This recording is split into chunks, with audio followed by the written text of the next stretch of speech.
And we're on. We're off. We're off. We're off. We're off and on at the same time. We're Off and off on, the rails on The Adderall. Episode 81.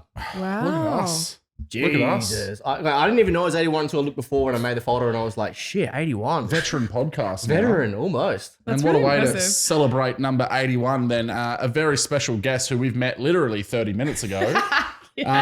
She is a woman of many talents. Yeah, we as found, we found out. Has wrestled, has been in many bands, has the voice of an angel. Yeah. A massive welcome to Cherri Clare. Thanks for coming on the Yeah, pod. thanks Thank for you coming on. guys so much. Thanks for having me. Now, we have to shout out Abby because Abby, who was episode fuck knows what, 60 knows. something or other. It was a hot minute ago now, wasn't it? It was a little while ago. Has introduced us. Even weeks ago was like, I've got someone who's perfect for the podcast. So the pressure's on. You better bring. Pressure is on. You better I'm bring a the do lady pod. proud, I promise. Done podcasts before. I know that you're big on the social media or whatever, but you ever done a formal podcast before? No, but she's doing No. lives though. So Yeah. that's a lot more high pressure. You know, Yeah. the thing is, I've found that even when we're doing our podcast like this, it's a lot more chill than as soon as you see the words live. Oh, I yeah. get a little bit of sweat in my fucking life. Yeah. It's like, even though Yeah. whether there's like 10 people watching or 0 Yeah. people watching or 100 people watching. Well, that's it where the doesn't matter, like- cancelable things can happen by Yeah, accident, right? yeah, You know, yeah. if I That's say it. something, One slip, isn't it? if I say Yeah. something buck wild right now, you're in there with that with the cutting- cut chopping tool, block, yeah, right? the chopping block, yeah. Whereas, when you're on live, and these days as well, you get cancelled for Yeah. anything, bro. Yeah, you you will get get cancelled cancelled for talking anything. about a You do. toaster the wrong way, Yeah. They're Yeah, like, how probably. dare you disenfranchise 2 slices, right? Yeah, By exactly. saying that 4 slices is the only way. Bang. Page deleted. I've actually got a bread question. Do you guys like the end of bread? You know how it's like the really crusty. Yeah. You like it? I Yeah. like it Yeah. toasted. Yeah, toasted Oh, okay. with Nutella. Yeah. Oh, see, Yeah. I'm I've big- always thrown that- it away. That crusted piece.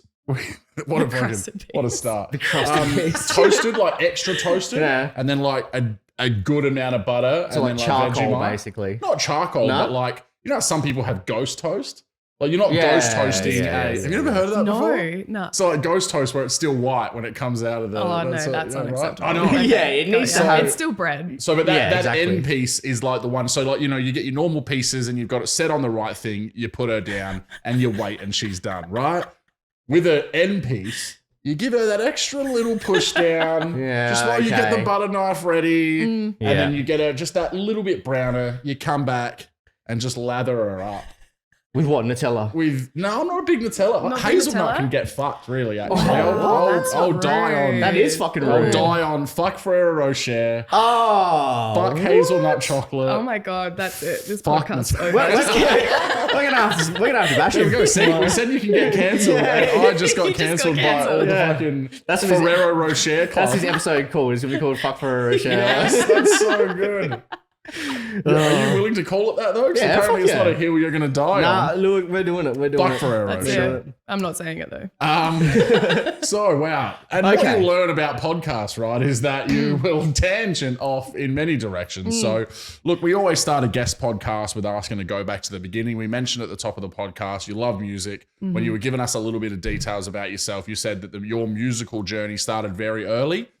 Give us at the beginning. When did you pick up a mic, an instrument? Talk us through it. Okay, the very, very beginning, I was 4 and my parents enrolled me into the Australian Girls Choir, which Oh, was, so you're a vocalist at heart. yeah, I will always be a vocalist at Yeah. heart. So I had like I don't know if you call it classical training, but I had like the strict vocal training from a very young age. I mean, it was fun when you were younger, but I did work my way up to like a performance level or concert level.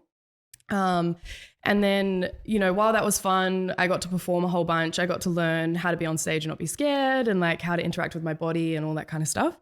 It does get to a point where you are a choir at the end of the day. So there's no individuality, there's no standing out. You blend in and make it all sound good together. They didn't have solos back then. They did have solos, but it was like one person would like step forward, sing like a little bit with like obviously us harmonizing, making it sound like angels. Yeah. And then they step back in. Like there's Okay. no like Mariah Carey like riffs and Yeah, like No yeah. runs. No, No. going for We're runs. not doing falsetto runs. no, Like, absolutely not. Yeah. So that's kind of like where music first started for me.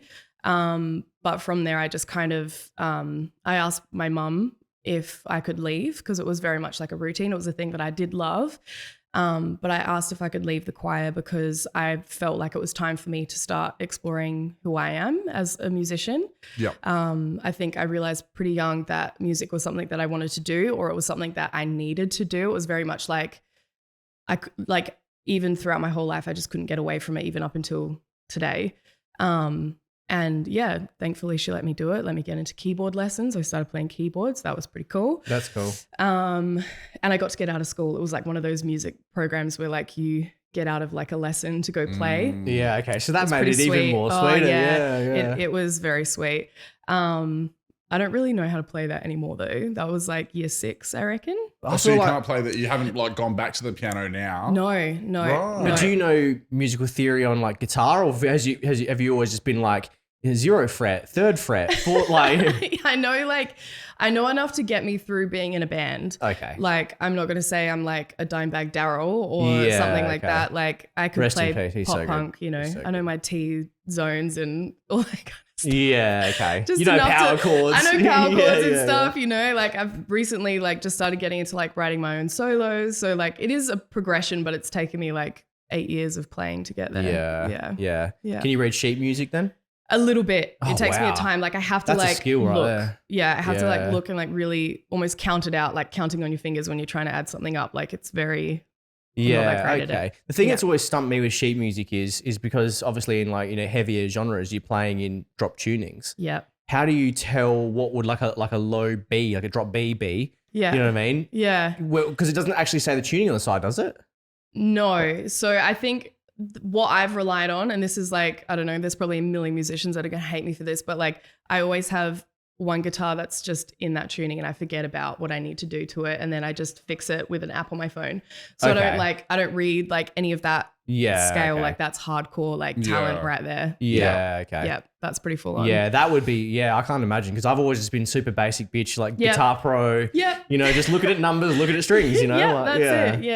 Yeah, that's it. I mean, you do like, I think, and you've probably experienced it too, you do start seeing like a pattern. And then if someone tries to explain something that's like a bit more technical, you kind of make sense of it because of your visual knowledge. Yeah, you know, like yeah. it kind of slots in. But I think having all that knowledge takes years. Yeah, and that Years and didn't years. translate back to keyboard when you tried to pick it back up again. A little bit like I can play some things with my right hand. It's the left hand that I'm a bit slack in. Yeah, Yeah. okay. Yeah. Yeah, Yeah. well, I can still only play the start of In the End by Linkin Park on the piano, and that's the only thing Yeah. I'll ever need. And that's right? still Yeah, that's all you slaps, bro. need. That's Yeah, still- that's all you need. and Heaven by DJ Sammy, I can do the dun dun dun dun dun dun Yeah, With- nice. with index fingers Yeah. as well. Yeah, Yeah. nice. So yeah, someone will be like, "You're gonna die unless you play Heaven by DJ Sammy," And you're like, "All right, fine. I got this shit." Like, I've I got got it. it. Or save Yeah. the crew. So Love when it. did you first pick up the guitar then? Okay, so there's kind of like a fun story behind this one. I don't know what other word to use and I don't mean to offend anyone, but I did used to like kind of be a bit of like a groupie. Like I hung around with a lot of bands when I was younger. Cancelled. There you go. Yeah, the groupie, cancelled. the Totally groupie cancelled. coalition. Oh wait, we're not groupie coalition. You know, we Yeah, are, we're not we're groupies. people. We're Yeah. not groupies. We're people. Yeah. Ferrero Rocher groupies. Yeah, for a Rocher, exactly. No, but that's just the way that I describe myself. I wouldn't say that to like someone else, but I very much hung around with bands. I was having a good time. I was young. And I definitely idolized a lot of them and I put them on pedestals, as lots of people do. A lot of bad attitudes in the scene as well, a lot of toxic behavior, a lot of really eye-opening experiences. And I just had like one last really, really bad night out in town with a few of like my band friends. And I ended up in quite a bit of a dangerous situation. I got myself in a bit of an awkward situation. And it was pretty isolating and scary, and I didn't really know who to talk to about it. So I talked to my mum because my mum knows everything. And it was one of those moments where like, I just, you know, it doesn't matter how drunk you are or whatever you're going through, like you just have like this sobering moment that you just like feel like the blood rush out of your body. And I was like, Cherri, what are you doing, dude? Like, this is not cool. This isn't fun. Like, this is not what you want to be doing. Like, my heroes are like people like Joan Jett, Lita Ford, you know, like really, really powerful women, Blondie, who are like total badasses who like don't take no for an answer and like advocate for themselves and other women to be like the best version of themselves. I didn't feel like the best version of myself in that exact moment. Yeah. It was like a very like awakening moment. And so very drunkenly, I waited for the 6 a.m. train at Adelaide train station to get home. Yeah, been there. Yep. And my mum picked me up the other end. And I just looked at her and I said, Mum, I can't keep doing this anymore. And she was like, I know, like as mums do, they're worried, but they don't, intrude too much. Yeah. And I got myself cleaned up. I called my cousin Bones, who was in a really cool band in Adelaide. They're still together. I'm not sure that they're very active, but they're called Roadhall. And like Bones to me is like Dimebag. Like he can play like Dimebag. He won't say that he can, but he can. Like he's such a badass. Fuck yeah. And so I was like, dude, I need your help to buy a guitar. So I met him at, what is it? I don't know if it's still called, but it's like Billy Allen's. Yeah. Oh, isn't that Billy Hyde now? Billy Hyde or something. Yeah. So the one that's down that little alleyway. Yeah. Met him there, and he helped me pick out my first guitar, and I wanted an Epiphone. I got it tattooed on my arm as well. And I just threw myself into wanting to be the rock star as opposed to idolizing the rock star. I was like, screw it. This is my moment. Cool Time story. to earn respect for myself. And that just kind of kickstarted like me taking music so seriously. And it was like, honestly, the thing that like made me see myself as myself for the first time in my life. Like it Gave was, you that identity a little bit. yeah, I was like, oh my God, there you are. Like you've been hiding behind booze and dudes, like it's time to shine. Yeah. And so what age were you then? That was about 19. Okay, Yeah. Cool. Yeah. Cool. And so you have just sort of taking a step back, because obviously you mentioned you're becoming a little bit disenfranchised with the whole like choir thing and just having to blend into this. I was actually in a choir for like a year. Amazing. And we had to sing this like song about Winnie the Pooh, and I was like, I'm not invested in this I was at all, like, I can't fucking wait. Yeah. I'm at home listening to You like weren't dad's invested. got me listening to Motorhead and Sex Pistols. Yeah, I love the yes. living end. I'm not here for this I'm not Winnie the here- Pooh yeah, track. yeah, yeah. We're And I not- love singing. Like I've always loved singing, but this wasn't for Yeah, me. we're not So Disney on Ice Wow. here. that Like, feeling fucking- of being disenfranchised by the choir process, because my mum was a pianist, and she Yeah. so Wow. the choir thing was like I didn't know through Trish was a her. piano player. Yeah, mum. Oh, We used shit. to have a big fucking stand-up piano in our like next to the dining room table and shit. No like, shit. That's killer. Crazy. Did you have like musical family dinner nights? Like, Oh no, I wish we did. No, it used That to be would've been mum just cool. playing the same fucking 7 songs. Yeah, wait, my mum was like that too. Playing Like, Careless Whisper. Oh, really? Fucking- my Yeah. mum used to play that one that was like ding, ding, ding. Ding, ding, ding, ding, Yeah, Oh, I yeah. reckon- ding, ding. And I was like, when I was a kid, I was like, yeah, this is fucking sick. this is banging. Like, yeah. Killing Me Softly, that's another one she used to play. Oh, Just- okay. Oh my god. Yeah. So yeah, like again, that being disenfranchised by the whole choir thing. Obviously, that was something that you're going through. So you said that the guitar reignited your passion with the music. Did you kind of take a break from the singing thing? Like as you kind of become a teenager as well, you were like, this is lame. I don't want to do this. Like, Yeah, I got my first boyfriend at 15, which is kind of around the time that I stopped music, playing basketball, which I played basketball since I was about 5. My dad was my coach as well, which was pretty cool. that's awesome. But it was all around that time that like mass distraction just kicked in. I was more interested in like, all my friends had boyfriends. So I was like, I have a boyfriend too. We can talk about stuff now. Yeah. Like if I sat down and was going to talk about my keyboard playing or my singing, they're like, Yeah. does someone else talk about? Like, well, me, We my wanna talk about boyfriend. dudes. Yeah. No, I get it. Yeah. It's the same with guys, like, Yeah. Yeah, we got to that. Yeah. Like footy went out the window and all that Yeah. stuff because you Yeah. were just too busy Yeah. chasing Yeah, bangs. exactly. Yeah, exactly. And I think it was because my first boyfriend was a professional wrestler as well. Okay. And Bones, my cousin, his friends were all professional wrestlers as well, which is I think what kind of led into that. But I kind of, with music, I think because of the distraction with my boyfriend, the type of social interactions I was having with my friends were very based around like relationships and who was doing what and all that kind of stuff. That music just kind of, took a bit of a back seat. And it was something that, I think I felt like I lost a huge part of myself when I did that. And I didn't really realize until I was single and I was like, oh my God, I have nothing. Like, I didn't have anything left of myself because I'd given it all to this person. I mean, I was young, I was 15. So we were together for, till I was 15 to 19. And then that's when my life kicked off. Yeah. Yeah, okay. Wow, that's crazy. So Yeah. we have to touch on the professional wrestling. So obviously something that kind of revolved around your family. So you started training when you were what age? So I tried out when I was 16, which is like the legal minimum age. And my first tryout was, at the time they were called EPW Pro. I think they're called Wrestle Rampage now. Yeah, I've seen them. Yeah, so I started out with them when Jag Hartley-Jackson was the head trainer, and obviously all my friends and my cousin was there and my boyfriend. And it kind of was a pretty rocky start for me. Like I was still a pretty stupid kid. I was pretty naive. I didn't really understand respect in like its truest form. Like they called it a dojo. It was very like Japan based as well. So respect was like a really, really huge thing. And I think a lot of that was hard for a young me to understand. Like you didn't walk in there and have respect. You kind of had to earn it and maintain it. Yeah. You know, down to like wiping your feet on the mat before you get in.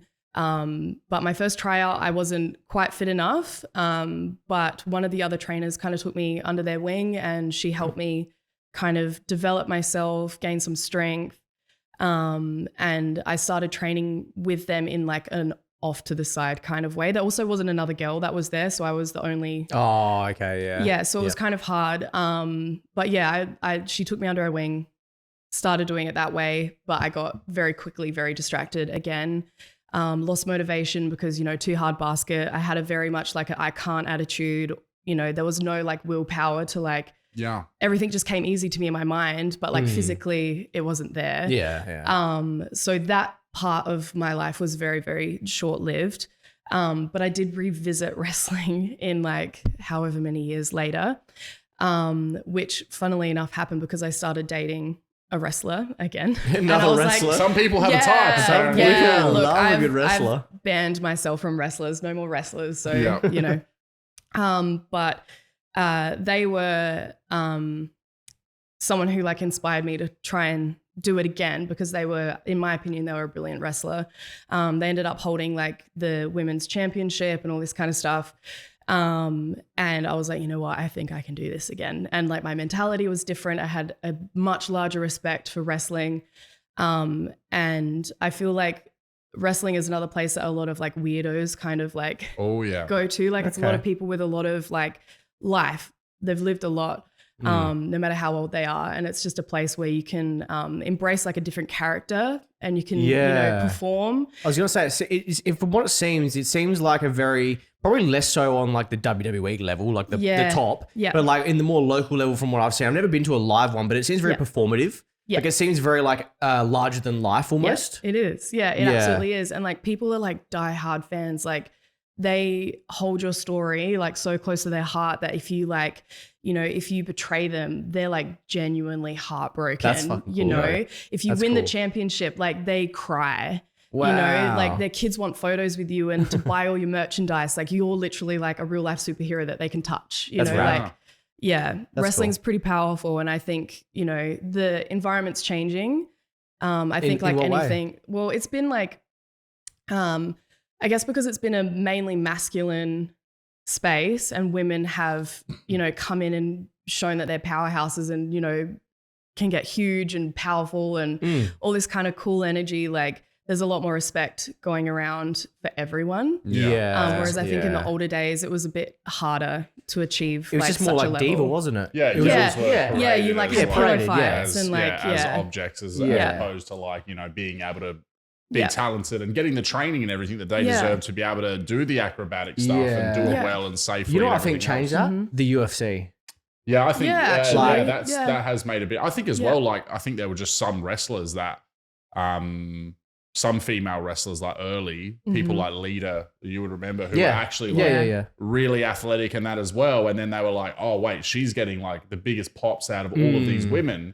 And I mean, to me, she was the fucking hottest thing in the world. But like, amen. She wasn't like Trish Stratus in the way. Yeah, I was like, gonna say Trish was Stratus was my favorite. The blonde bombshell kind of thing. Now Trish was very good in the ring as well, but like the acrobatic stuff and whatever that Lita was doing, that's what got her a lot of the recognition. And I think it even starts back that far where they were like, oh shit, there's an interest here in women being able to be like that. Even China as well. Like, you know, you look at her thing of just being this, She was more like Amazonian. I got that kind of vibe from her. Like, and they were like, oh wow, so there is a space here for these like powerhouse women to be, you know, I choked on my own spit. Okay.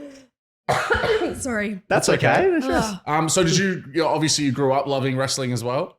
Nope. No, you didn't like it? No? Wow. No. Oh my God, I've lost my voice because I choked. Sorry. No, that's all right. Take your time. So I only really got into wrestling when I started seeing my cousin perform. Here goes my voice. Sorry. Nah, no stress. It's all right. Take your time. So she's a singer and then the voice just gives out. Nah, it's all the live streams she's been doing. It is. I that's sang right. like for 2 hours last night. Oh my goodness. No, you're just right. Take it.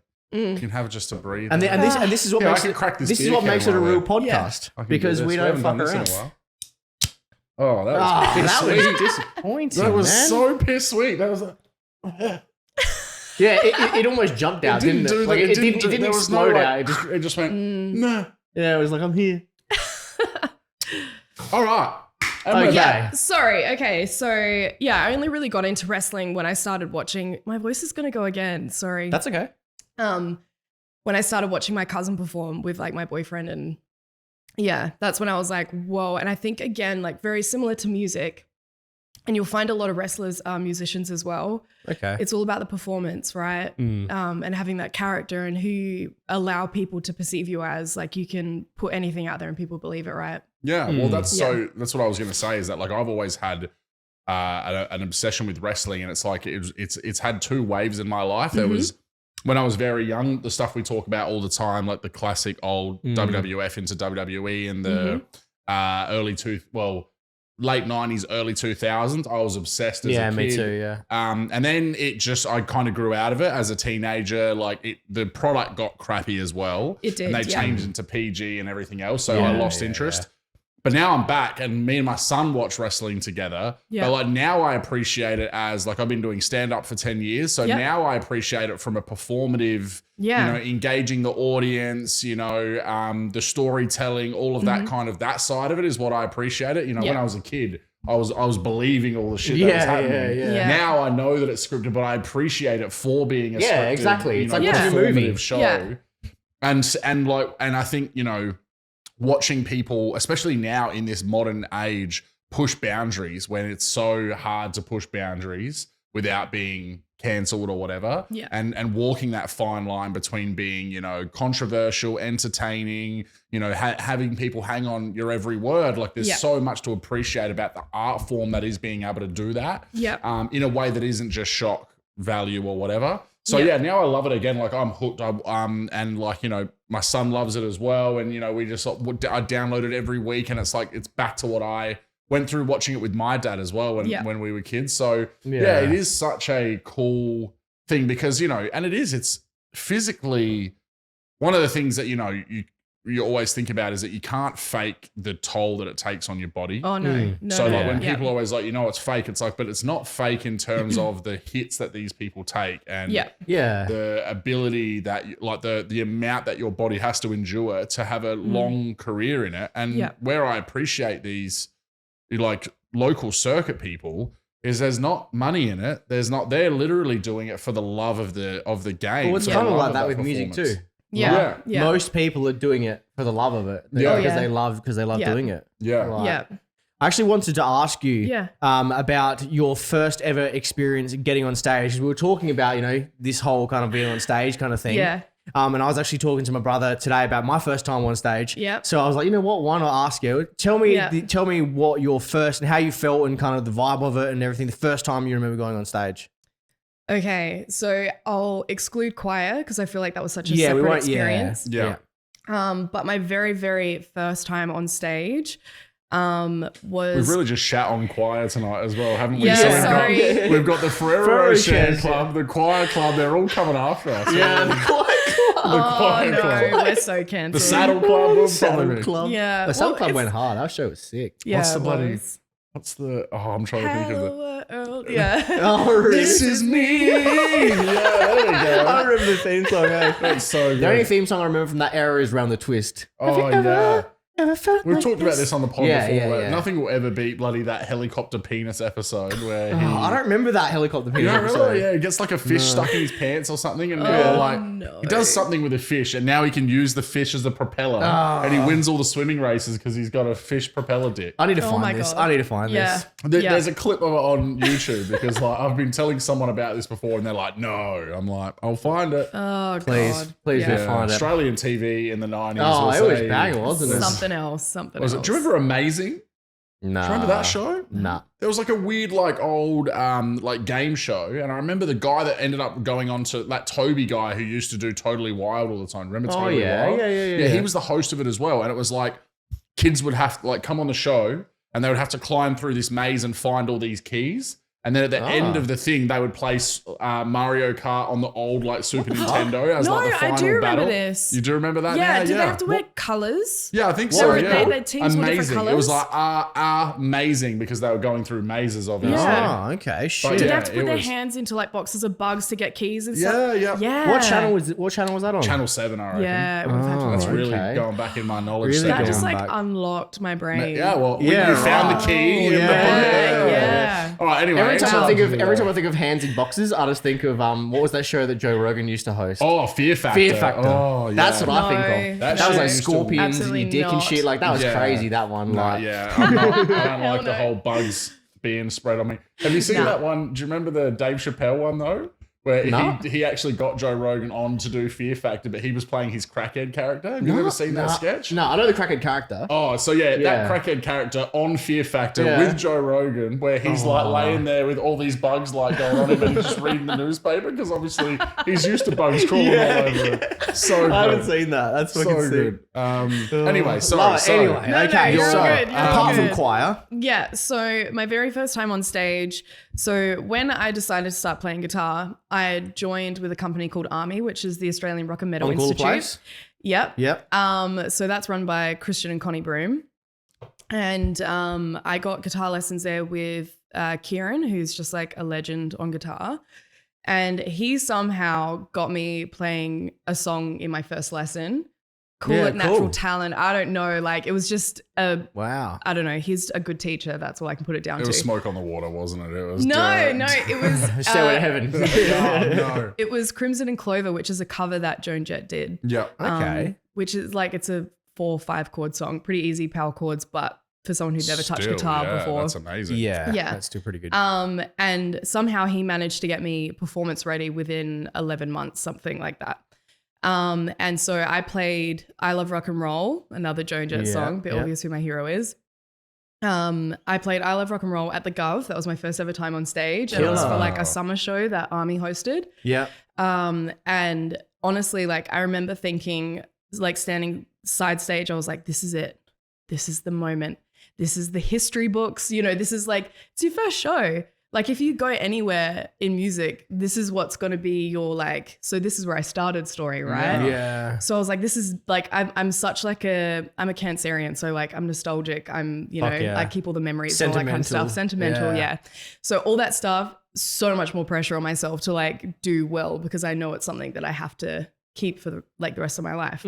And just like the feeling side stage was like feeling like I was about to unlock the best part of my life. It was like the second I step out from behind this green door, you know, that's the start of like my life almost. Like this is me like committing to my story and music and, you know, sharing something that I love so much with people who I love and care about and people who I haven't met before, like being in my most vulnerable state, in my opinion, that I'm now accepting that I'm going to pursue this and I'm showing people that I'm serious. And it was just a really big, overwhelming moment. Like I cried the second I got off stage. I only played one song.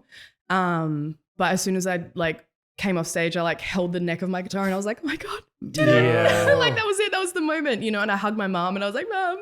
And how did you feel as it was going? Like as you were on stage going through that first kind of... Yeah. Were you in autonomous mode? Because I know I was in autonomous mode. I feel like I was. And the thing that kind of took me out of that mode was I missed the first, like when I was meant to come in. Oh, So the okay. drummer had to Fuck, like go, like keep going. But the drummer was quite inexperienced too, obviously being a student. Yeah.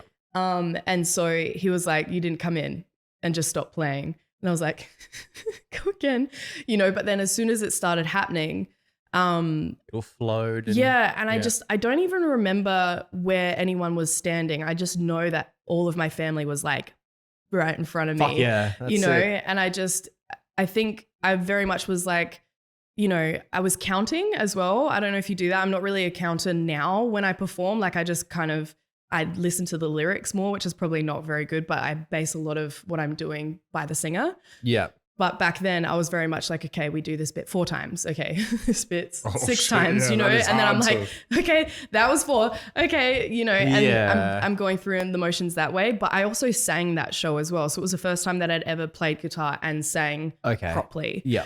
So that was like a whole other level of things. And I think because I had to look at my guitar a lot because I wasn't fluent and comfortable doing this yet, I feel like I was completely in this moment. There was no outside of that moment. It was just me and my guitar. Yeah. So yeah, I think in that way it was very like I was just zoned out. Yeah. Was the singing easier? Like the singing on your own easier? I think so. I got to have a bit more fun with it. Like I think the first few bars I was a bit shaky, as you can imagine, because there was so many people there. But I think once I was comfortable and I was just like, this song, you've been singing it since you were a kid, like just and like you know your instrument better as well. Right? Yeah. So you're like, I know what this is capable of. I've heard what it's capable of. Like I can get it there. Yeah, like you got this. Whereas like guitar, it's like this is a whole new, uncharted territory, especially playing live. Yeah. And I've only been doing it for like 11 months, as you said. Yeah, exactly. That's a bit more like I could completely butcher this. Yeah, 100%. So that's cool. So that's your first ever gig. And I guess we'll fast forward a little bit because you mentioned you've just played your first like proper solo show recently. So tell us about that. So I had to leave my band about 5-6 months ago, roughly. And that was to go work away. And so that was my opportunity, I guess, to put all my musical energy back into myself.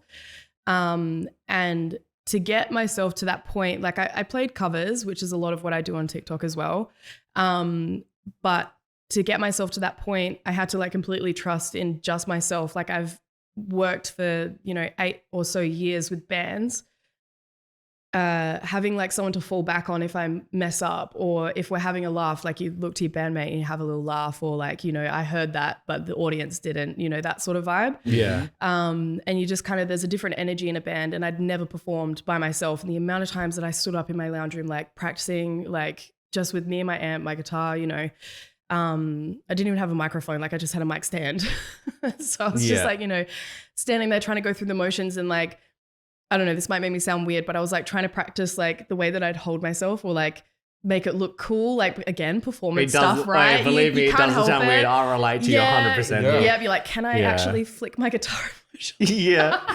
Guitar spins. Guitar spins. I've never been able to do a successful one. I remember I was performing at the Bridgeway once and I did a kind of like a false one where like I held it all the way around. Yeah. And it was still kind of hard because there was like a strobe flashing at the same time. Yeah. So I didn't fully let go of my guitar, but like I know that like nervousness of like, oh fuck, everyone's looking, because that was a solo show as well. And it was like everyone was looking at you, like, so I understand what you mean. Like, yeah. So you practice like how your face looks like on the mic, and like if your guitar looks too high and dweeby, or like if it's too low, you're like, my wrists hurt, like I can't play like this. Like I've got too high syndrome so bad. Like my bandmate was saying to me, he's like, why don't you just put it up so it's comfortable? Yeah. And I'm like, no, man, it has to be at my waist. Like it has to be. Yeah. But I mean, like you look at like all the prog guys who are playing like insane guitar, and they're always right up here and they look cool doing it. Yeah, and they got the kicky legs as they're playing and stuff. Yeah. It's just a different look. And I guess if you're going for that like down by your waist look, that's just what you're going for. Exactly. It just makes it a little bit harder. Actually. It does. Yeah. No, exactly. Yeah. And so is that your favorite show you've ever done? Well, where was the solo one you did recently? So the solo gig that I did was at My Lover Cindy. Yes, I've been hearing so many good things about this. Where's that? Potentially our venue for our 100th episode. But I've just discovered this. I was talking about it with Jess and Emily the other night. Amazing. I was like, we need somewhere to do Don't blow the lid. We're gonna keep it under wraps because don't blow the lid. But we're gonna be doing something for the 100th episode. Amazing. So maybe we've got a venue, but So was it like a night of performances there or something, or you just were like, I'm gonna commandeer this place and I should have. That would have been badass. No. One of my best friends, Sunny, who lives in Melbourne, another muso, very talented musician. They run a business called Bones, which is a queer alternative punk night, and it's got bands, burlesque, all different types of performances. And they actually contacted me and asked if I'd like to perform at their first ever Adelaide show because they were going to bring Bones on tour all around Australia. And I was like, obviously, dude, that's like the most exciting thing. And like I've just gone through having to leave my band and like going through the kind of like heartache in a way. It feels like a breakup sometimes, you know? Yeah. And I was like, oh my God, okay, this is the universe being like, don't stop. Because it very much felt like that. I was like, great, I've chosen work over like my passion, like the thing that brings me life. Because we've got to work, make money, you know? Exactly. Is that why you left your last band for FIFO? Yeah. Yeah. See, that makes it even tougher, man. Like, honestly. Yeah, but you got to... Yeah. At the end of the day, you got to try it's balance, man. It is, yeah. And I'm a homeowner too, so bills are like... So you got to pay, Yeah, you couldn't just pursue band and end up homeless for it. No, that's it. Then it would you'd end up hating it, resenting it. Yeah. But then that also leads back to this thing which infuriates me, like musicians and creators and stuff like that, they don't get paid what they deserve to. And they don't close. And I saw this post somewhere today. It was like, a lot of music, like struggling musicians or, not, mega pop stars, people that are actually earning mad money from it, are out there putting all this time and energy into it. Yep. And then they go, and then people knock and rag on them and knock on them and whatnot. But imagine if you had a world where even just for 30 days or a month, you weren't allowed to listen to music, you weren't allowed to watch TV, there was no movies, there was no streaming, no YouTube. The whole world would fucking fall apart. Yeah, no thanks. Yeah. No thanks. Yeah, so it's like, isn't it strange that something that people don't recognize that they need, they're sitting there at the same time going, oh, fucking bad luck, man. Just, get a job and figure it out. Like, it's really weird. Yeah, I think with my very first band that I joined officially, was a band called Monterey, and they're a cover band. They're still going around. They're still kicking. Wow. I know. I've seen them a couple of times before. So they're like very much like pub rock. Like they play all your favorite like covers. My and fucking stuff engagement like that. party. That's the band who played my engagement party. Which engagement party? Remember my engagement party where the band played way too fucking long? Yeah. I remember that. Yeah. Yeah, like they were friends of my partner. Yeah. It was good. They just played for a long time. Do you know? Vanessa. Yes. So Ness worked with my wife. Okay. At the nursing home, and so they were like, "Oh yeah, we could totally play." And I was like, "Yeah, like just do 45 minutes or something like that." It was like 2 hours. Yeah, they played for like 2 and a half. It was a long. Like we were sitting there going like, "All right." Yeah, like, we were Hell Paro as well, and we were like, "All right, fucking." Yeah. Time to kind of Look, I think within the year that I was with them, I think I learned close to like 100 songs. Wow, off really? my heart. Yeah, that's nuts. Because we did like some places, like the Old Spot, would want us to do 3 full sets. Yeah. Really? What? So full like half an hour? 45, yeah. Shit. Yeah. Yep. And then just have a little break. Come little back and break. do it again. Yeah. Yeah. Couple of Right. jugs of Okay. beer. Fucking hell. Yeah. Yeah. It Didn't was know there pretty was that much hardcore. going on, yeah. Yeah. So they were my first band, and with them, what I said that I would do, this has stopped. It stopped after Monterey, but I promised myself I would keep every dollar, whatever that I made with music, and I'd keep it and put it towards like buying my first like studio or like, do you know, like something like bigger, a bigger purpose. Yeah. But in that first year, I think I got $600, but this was, and that's quite a lot for like a first year band. 100%. Yeah. I was gigging with them almost every weekend, sometimes twice a week. Wow. And we were like traveling like into like rural Australia to like perform there as well. We played with Archie Roach. Like we had lots of opportunities, and like it was kind of like never ending, really. Yeah. I played myself to the bone, basically. Yeah. And all for $600. $600 for a year. Doesn't that a say year's income? Doesn't that say everything about that? Yeah. That should have been $60,000 for that year. Yeah. Agreed. For that amount of hours, and you think about rehearsals like twice a week. Yeah. Like travel time. Yeah. And It was hectic. Set up and then sound check, and people don't think about how much actually goes into it, do they? Yeah. No, and music even today to just do anything is so expensive, which is why I went FIFO. because I can't afford it. Yeah. Can't afford to do music. I can't And you afford don't my want to passion. stop. Like, yeah, that's the problem. And like music gear is fucking expensive. Yeah. Yeah. Yeah. Even like just music gear parts, like a replacement. Yeah. You know, it can throw you out a couple $100 and you're like, God, it's like more expensive than a car. So what gear, get a bit nerdy with me. What guitar are you playing at the moment? What's your baby? So I play Epiphones. All Epiphones? I've just no got Gibsons? Nah, I don't have that kind of money yet. Yeah. One day, that's the dream. I'll put away some dosh for that. But I've always wanted, like I play Les Pauls, but Epiphones. So I want like a Gibson I love Les single Paul. cuts, yeah. Yeah. But I've always been obsessed with orange stacks. Okay, with orange. like Black Sabbath sounds and that sort of stuff. So I bought a massive stack of orange. Like a Rockaverb kind of. Yeah. I think it's like a, what is it? Like a V611 or something like that. Okay. Like the amp head. Yeah. So with a 4x12 or like. Yeah. Okay. Yeah, huge. Like I went big, like straight up. I Yeah, was like, straight up, no fucking around. yeah, straight up. Like I do have like a little practice amp, but it's always been orange for me. Like, it's just the sound that I wanted. I mean, I'd go Marshall, but I felt like people would think I was copying Joan Jett a little bit too much. I don't know. I don't think so. That's the perfect segue into what I was going to ask you. Talk us a little bit more through your all your influences, but not just your influences, but also like, you know, when you were having your young like band phase, like what are your tragic you know, teen bands that you got into and stuff as well? Tell us about everything, your music history. My music history. Well, I think, you know, the very beginning would have been like people like Alice Cooper. My mum's music taste was very much Alice Cooper, Black Sabbath, like really just fucking cool music. Shout out to mum. Yeah. And my dad has some like pretty cool music taste, but it's kind of on like the opposite end, like Dusty Springfield, you know, that sort of thing. So I kind of had like a really beautiful blend of like cool musical talent. Yeah. And then I think from there, I started developing my own taste just from like their playlists, I guess, from their like CDs and, you know, remember those things like, and that's kind of where I discovered Joan Jett. And as soon as I discovered Joan Jett, I was like, hang on a sec. I was like, what did she do? You know, like one of the first women in rock, like started the first all-girl rock band in the 70s. Like, I was like, I need to do that. Like, I need to, like, what can I do? I mean, it's already been done, but what can I do that like stands out like that hardcore? And then that led me to Susie Quattro because I wanted to know who Joan Jett's hero was. So that was Susie. Yeah. You know, and it kind of like led me on, like, I just followed the people that I loved, their loves, I guess.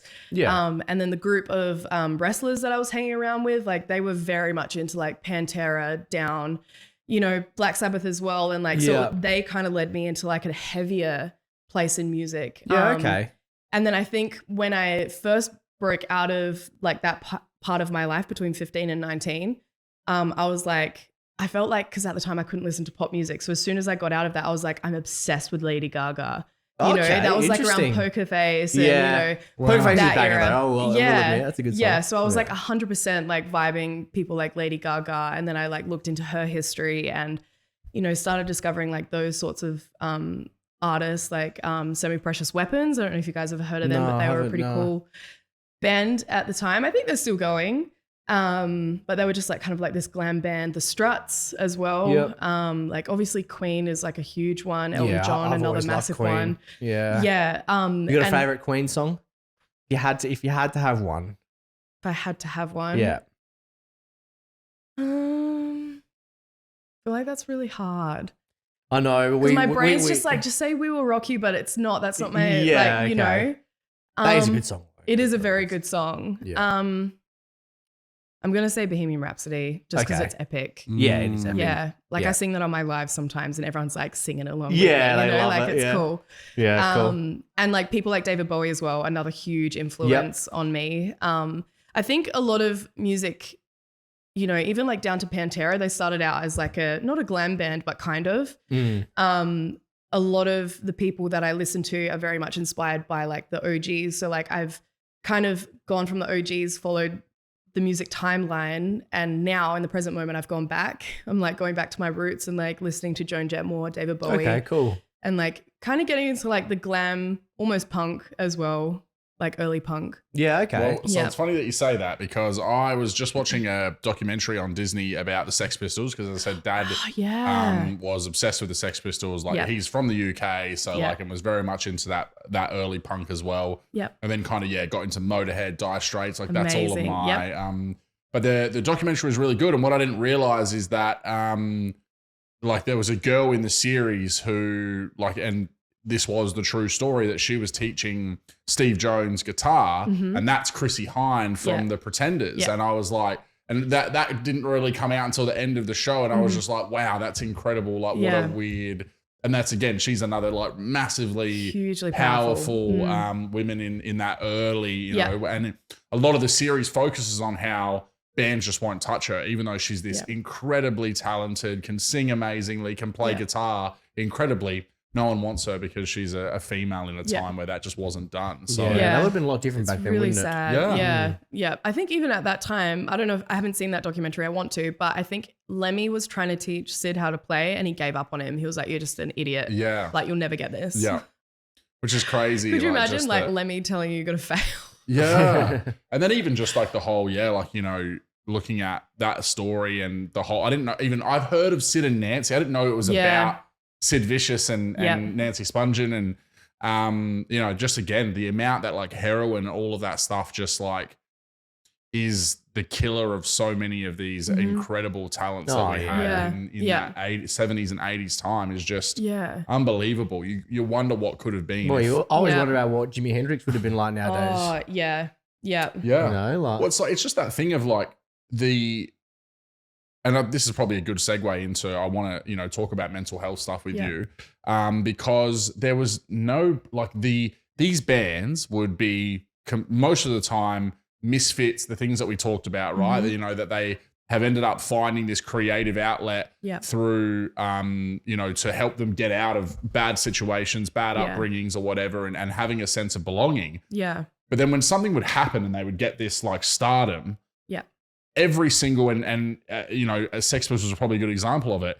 Every single agent out there was just out to exploit these young, talented people. And nothing's changed. For as much money as humanly possible. I guess the difference is now is that there's a little bit more presence of mind with people being like, you know, recognizing the burnout or recognizing their own, you know, individual needs and whatever a little bit better. But back then, that's, and again, you know, these agents were the same ones handing him the fucking needle as long as they kept them under their spell. And were able to like keep churning out those shows, give them whatever they want. As long as I was selling fucking records, I didn't give a shit, man. And that's so true. The crazy thing about like how many lives were lost from what was like this age of just incredible musicianship that we just don't have now. Even into the 90s, like with Kurt Cobain and stuff like that, you know, it was like it hadn't changed. So it's kind of one of those things where like, you know, at what point will it change? Because I looked at a video recently about Justin Bieber. I'm not a huge Justin Bieber fan, right? But I feel fucking sorry for him. Yeah, same. He got like, he got used and abused and spat back out. Like, you see that video that was, I think they shared it recently of him being like,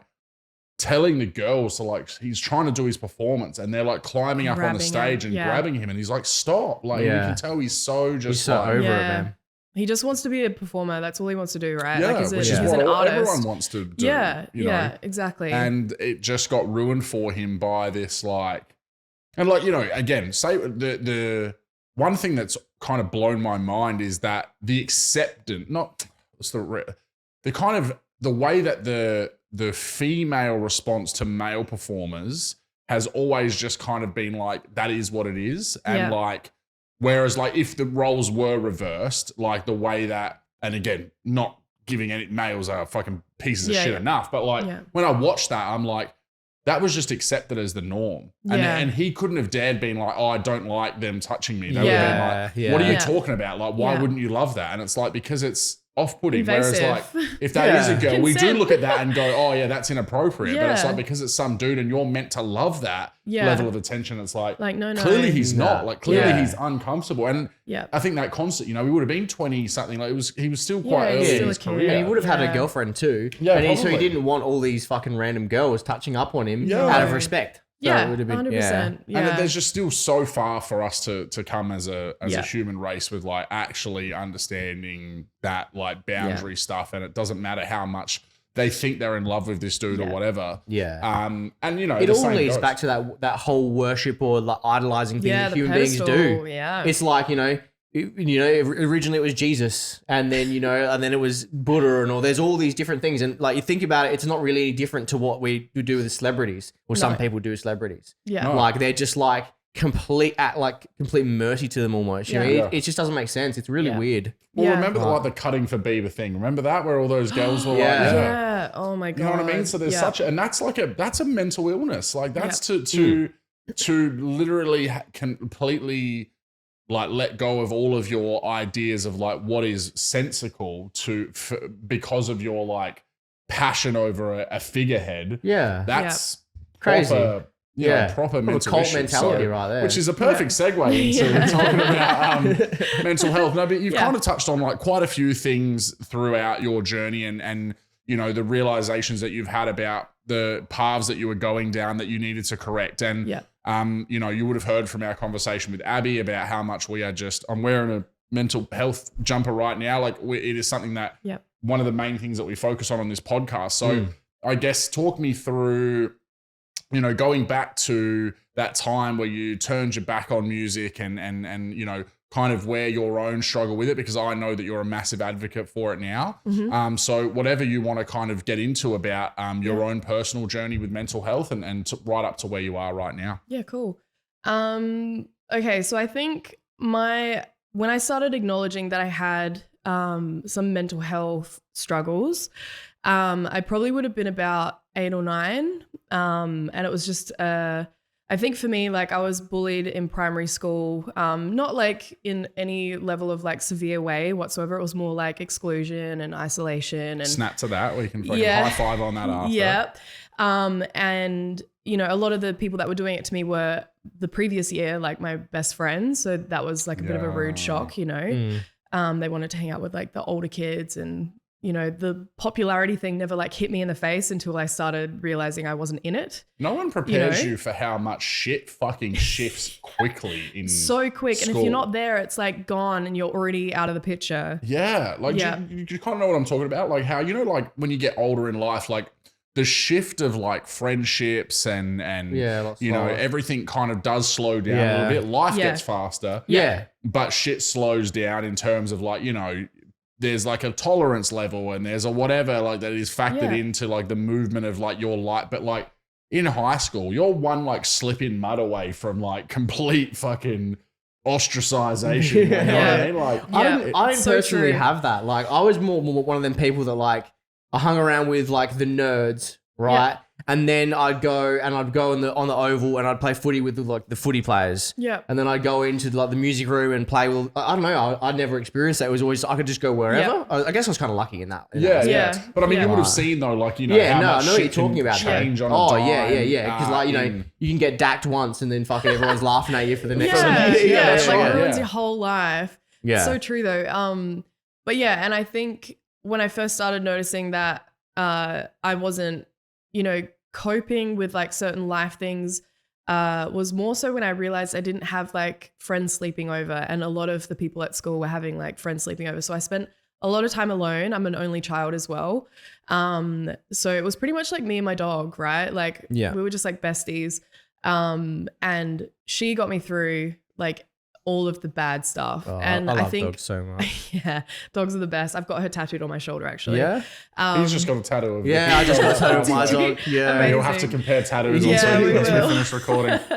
But I think I got really good at masking things that were going on to my parents. Yeah. And it wasn't until I had like a full on like breaking moment, and then my mom's like, hold on a sec, what's been going on? And I'm talking like I survived the school that I was being bullied in, transferred to a different school, wasn't bullied anymore, but it was in that school, I think, because I finally got comfortable and I had friends and I, was like, hang on, like this is what it was meant to be, that I think it just hit me that I was like, oh my God, you're not okay. Like this hasn't been okay. What you've gone through hasn't been okay. Obviously not in such an articulate way because I was a kid still. Yeah. But I just had like a big breaking moment. I was also on medication at the time, not for mental health or anything like that.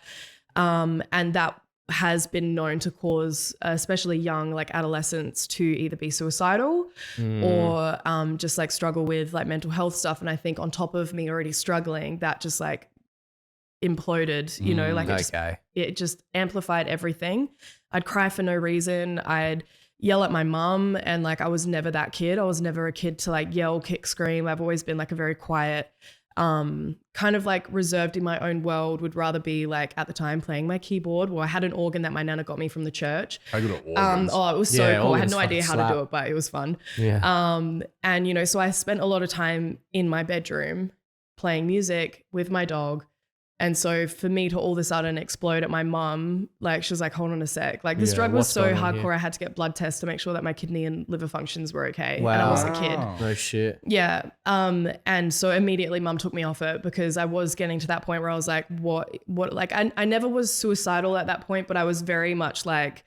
You were depressed. Yeah. I was not happy, and I didn't know why I wasn't happy. I was just struggling. And back then, like, they didn't have the kind of mental health awareness that they do now, which still isn't enough, but like they didn't have any at all. No, there was nothing, especially not for kids. Like people like kids can't be depressed. You guys are just kids. Yeah. You know? It's like, we absolutely can. Yeah, 100%. Yeah. Like personally, I reckon it probably would have been about age 6 or 7 that I noticed that I started having like had depression and stuff like that. Yep. So it's like kid most definitely fucking. Yeah, 100%. And kids go through so much. Like, of course, like you think about even just like without bullying, without any added stress, like just growing up is hard. Yeah. It's brutal. The development stuff, the hormonal stuff, you know, everyone's learning at different levels. You start understanding comparison and what being better at something is. And like, you know, the culture is very different now where like you participate, you get a trophy. Back when we were kids, if you lost, you lost. Like you did not, like there wasn't like 1, 2, and 3. It was like, do you know what I mean? Like you just, and then you also weren't coached lost through how to deal with that either. Like it was just, and that's where I think like there's a middle ground between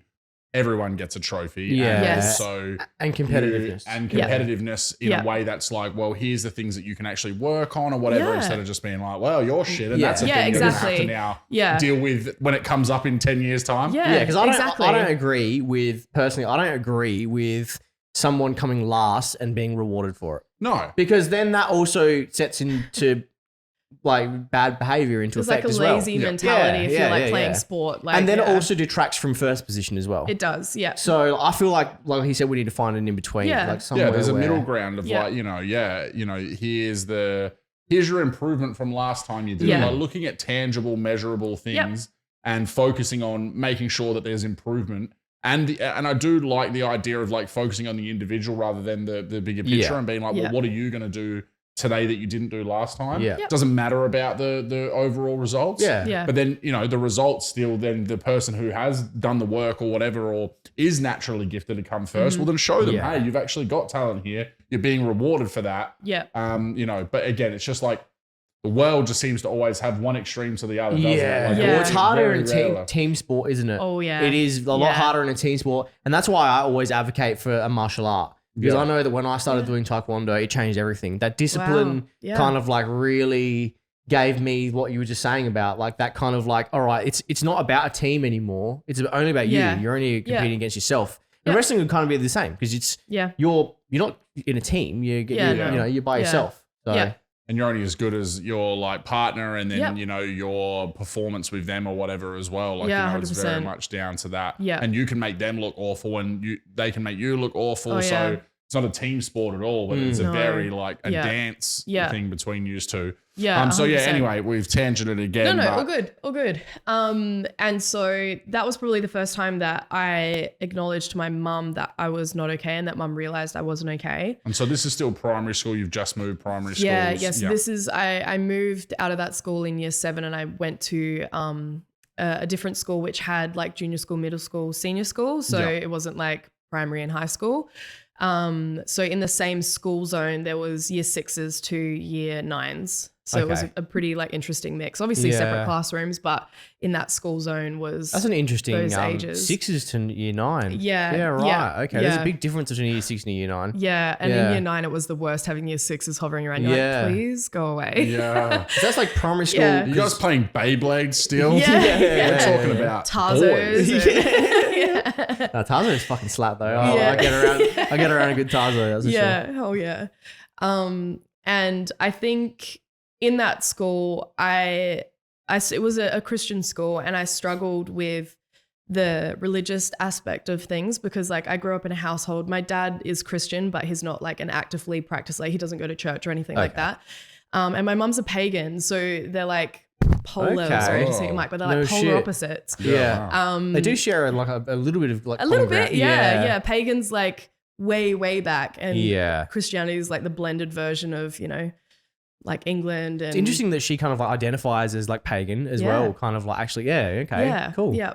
And so my mum and my dad always encouraged me to like think for myself. Like if, you know, that was one of the biggest things. It was like, hopefully sending me to a Christian school would get me away from bullying, just because their program was a lot more like, hell no. Whereas in the public school that I was in, they like hell bully away. It was literally like a slap on the wrist. Like their way of problem solving the bullying that happened to me when I finally spoke up about it was sitting me the way we're looking right now with my bullies. Okay. Yeah. And talking it out. Yeah. As like year 5s. Yeah. And I just sat there like, how do I even look at this them? This fucking sucks. Yeah. When you say stop it, I don't like it. Can you please say sorry? Like, I love this problem solving. Thanks for nothing. Yeah. So that Christian school then, how do they deal with the problems? Well, there was one instant that actually happened with that we weren't really close friends at the time. It was a very bitchy kind of age group that a lot of us girls were in. And it was like one of those ones where I got like 3-way phone called and I didn't know someone else was on the other line. And like, I'm such a people pleaser that the person on the other line was like, so blah, blah, blah said this. And I was like, oh my God, wow. Like I didn't really care for it, but like too scared to say you're being rude. Yeah. You know, I'm a kid. And then she's popped in and, you know, whatever. So in this weird switch of scenario, all of a sudden I'm the bully, right? In like their eyes, and like for me, like I apologize because it wasn't right. Like even if I was just agreeing and whatever, but their way of dealing with it was I was called to not the principal, but it was like admin's office. And I was asked to tell the story. And then she was asked to come in and tell the story. Stories didn't really quite match. And then I mentioned the 3-way call, and then the teacher was like, okay. Realized there was a bit of like reverse bullying. I don't know what you'd call it. Like they were very much, both of them were out to get me and like make it look like something FBI that wasn't style. Really true. Like as if I'm going to stand there and like, you know, it's not like I even bitched about anyone. Like I just kind of was like, yeah. They were coaxing you though. Yeah, that's it. Yeah. And then eventually we were brought into the same room, but it was after like they encouraged counseling. They had a place called the Aquarium, which you had to go and like kind of get your feelings out, which is pretty wild and hippie-ish for a Christian school. Yeah. But yeah, it was called the Aquarium. I hope they've still got it because it was pretty cool. It had an actual aquarium in it too. Oh, cool. That's rad. Yeah. Tell the fishies what's been going on. Yeah, exactly. Tell the turtle your troubles. Yes, the trouble turtle. The trouble turtles. I love that. And then eventually we had like a mediation. I don't know like what you'd call it for kids, but yeah, we just talked our feelings out really. But it was in like a really safe environment. Like it was a safe way. Like it was purely us being like, hey, you have actually hurt my feelings, and this is what's happened, and I wish you hadn't done it that way, and I'm sorry that I reacted in this way. You know, it was a good way to like healthily communicate the concerns that were going on. So did you go to that same place for high school then? Yeah, so you just moved over to like the senior school. Okay, and that was kind of all good in the mental health front through high school then, obviously coming out of high school. Yeah. Okay, I think that's good. Most of that was pretty good for me. I think the only struggle that I had that I was really facing at the time is that I had a boyfriend because I wanted to be kind of like my friends, and like I didn't really understand what having a boyfriend or a partner was. Like at 15, it's all very illusionist and, you know, it's a lot more hyped up than it actually is. We don't know how to maintain relationships at that age. And at the same time was like, why doesn't this feel right? Like something's not 100% with it. Like my friends would talk about like kissing their boyfriends. I'm like, couldn't think of anything worse. So I was like, the fact that I even had to, you know, like it was like I had to like coach myself through. I'm like, okay, this is what we're meant to do. This is like the next thing. And like everything was very like step by step by step.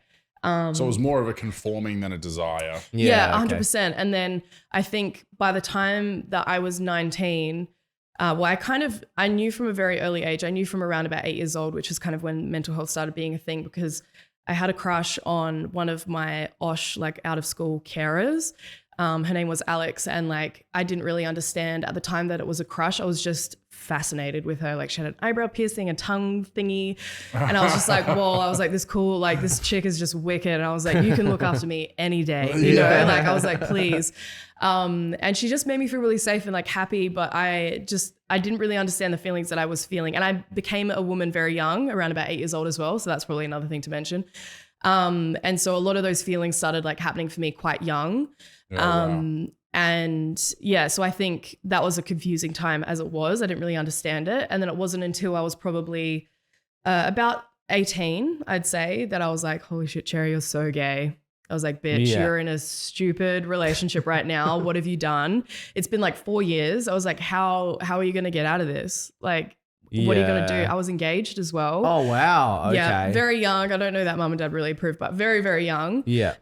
Being like 18 and engaged. And he was a little bit older than me too. So I think at the time he would have been, when we started dating, he was 19 when I was 15, which is, you know, like a whole another thing. Do you feel that you like, because, you know, like when we talked about obviously with Abby and how like she, you know, and you even just mentioned that a bit like, oh, like, how did you go, I guess, maintaining that for so long when you clearly, like, from what you've explained, like, didn't have the desire or the attraction at all? Yeah. Like, that's a long time to, you know, like, I remember like Abby had a boyfriend. That's how I met her, because they were still friends for like such a short amount of time before she was like, And turns out he's gay as well, so that's probably like a whole that's thing. So good. But yeah, like that's a long time to have like a boyfriend and be like, yeah, this is what I'm meant to be doing. And even though this doesn't feel right, like, did you know, I guess, did you kind of know even early in that relationship that it didn't feel like what everyone else was talking about?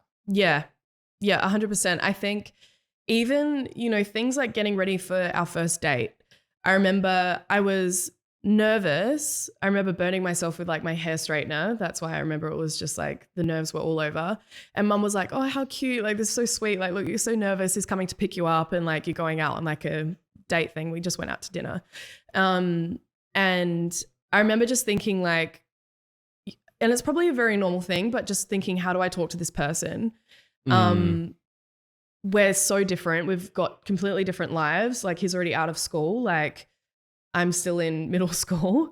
And, you know, it was one of those, I don't really know how to describe it other than just like, it's almost like an out of body experience where you just like, I'm just going to leave my spaceship and, you know, perform, I guess is another way of putting it. Yeah, like, I could see how that would be the word. Yeah. Like, I'm like, okay, I'm not going to like run the show anymore. I'm just going to let whatever's going on happen. Because you couldn't be authentic. No. So you kind of had to perform, I guess. Yeah, like, Isn't it so great? And I guess like why I wanted to drill down on that is that like that story exists by the fucking million, right? And this is not even like sexual orientation based, I think is what it, you know, that is a large portion of it. And I think that it's getting better now. And that's one of the things that we drilled down on with Abby is that we have at least made a lot of progress with that. But that desire to belong and the way that we force ourselves to perform as opposed to be natural in what we want to do, whether it's our interests, whether it's the,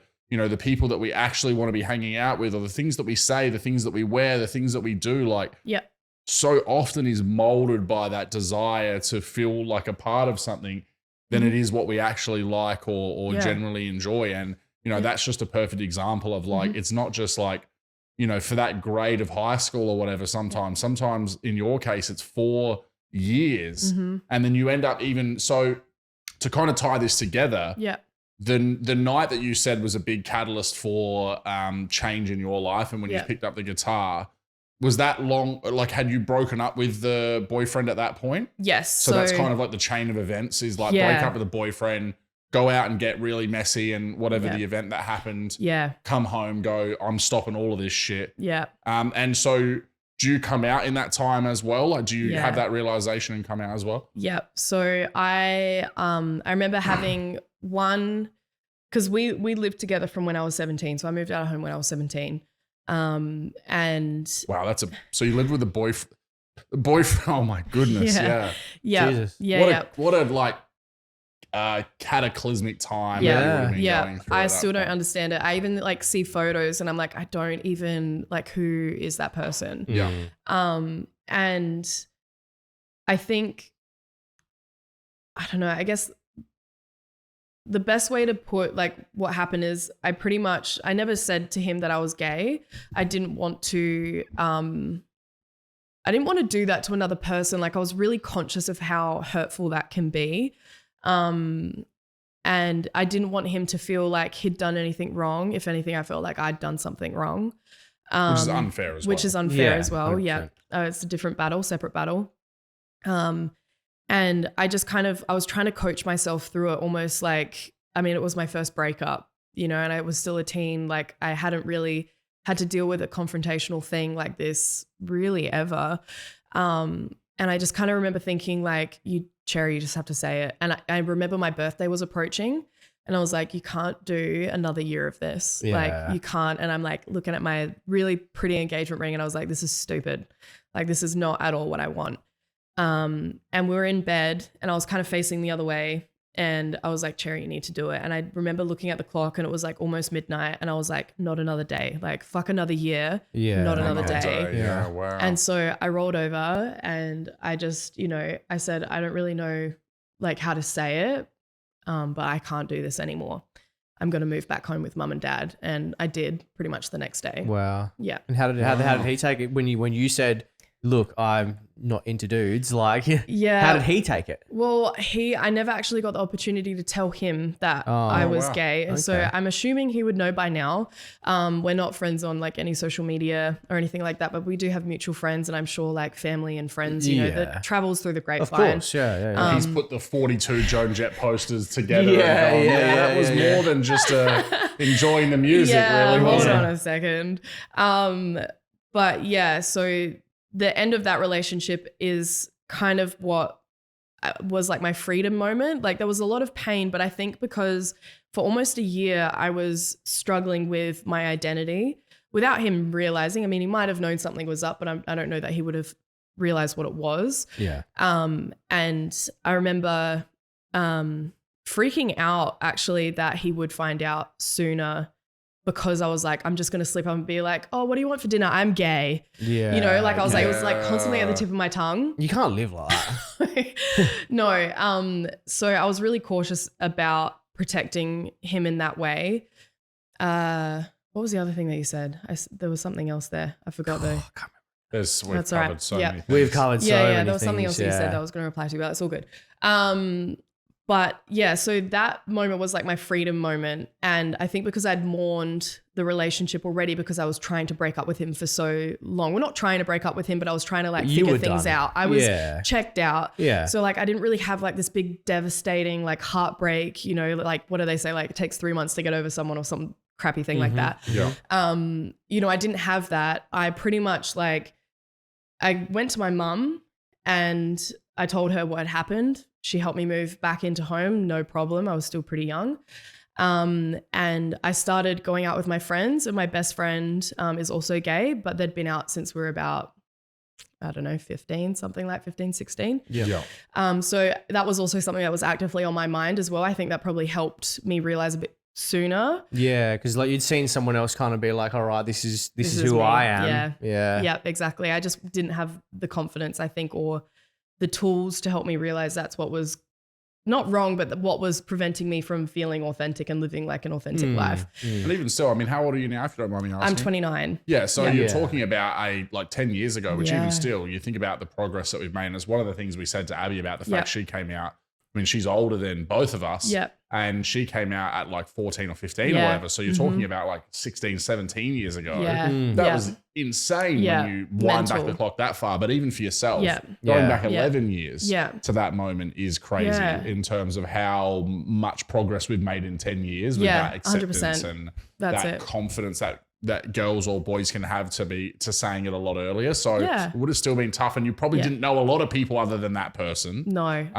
As well. So Yeah, that's it. And I think like I was also one of the really like privileged people. I was really lucky to have really accepting friends and family. Yeah, that's good. I didn't So lose good. anyone. I didn't cause any fights, anything like that. That's amazing. Yeah, that's Always what you good to want. hear Yeah. a story of That's that. what you want to because Yeah. unfortunately, it's not that common as well. Yeah, it just blows my mind that didn't talk to mum, or mum kicked me out of the house. Oh yeah, dad fucking lost his mind and fucking. I don't understand how people don't just take it on a the person for who they are, like on a per person basis. Like if they like dudes, they like dudes. If they like chicks, they like chicks. It doesn't matter. Yeah. It means nothing. Yeah, if you're a shit person, you're usually a shit person regardless of like your sexual orientation. So I've never understood that, and it's the same with anything, right? Any like person's religion or whatever being like, oh, that's, you know what I mean? It's like, who gives a fuck? Like, what has it got to do with you? Yeah. No, exactly. So you've obviously then you've come out, and then is that when you've like launched yourself into as many girls as possible, started going out all the time, and then, you know, getting too drunk, and that leads you to that moment when you're 19? Yeah. It was very much like, okay, here I am. And I think because I didn't have my like turn 18, go into town stage, I had my turn 19, come out, go to town stage. And that went from like 19 to 25. So I kind of kicked it out for a couple more years. Yeah. Okay. And it was a really, really reckless time. And like even mum and I will talk about it now. And like we've spoken about how worried she was about me and like the things that I'd be doing. And if I was getting home, like some of my friends, like we would pre-drink before we'd go to town, which lots of people did to save money, but we would like pre-drink and like hobble out of the house and then go to black market or, you know, like we still do that. Like, we still do that. Yeah. And like she was just getting really worried about me, and like I'd,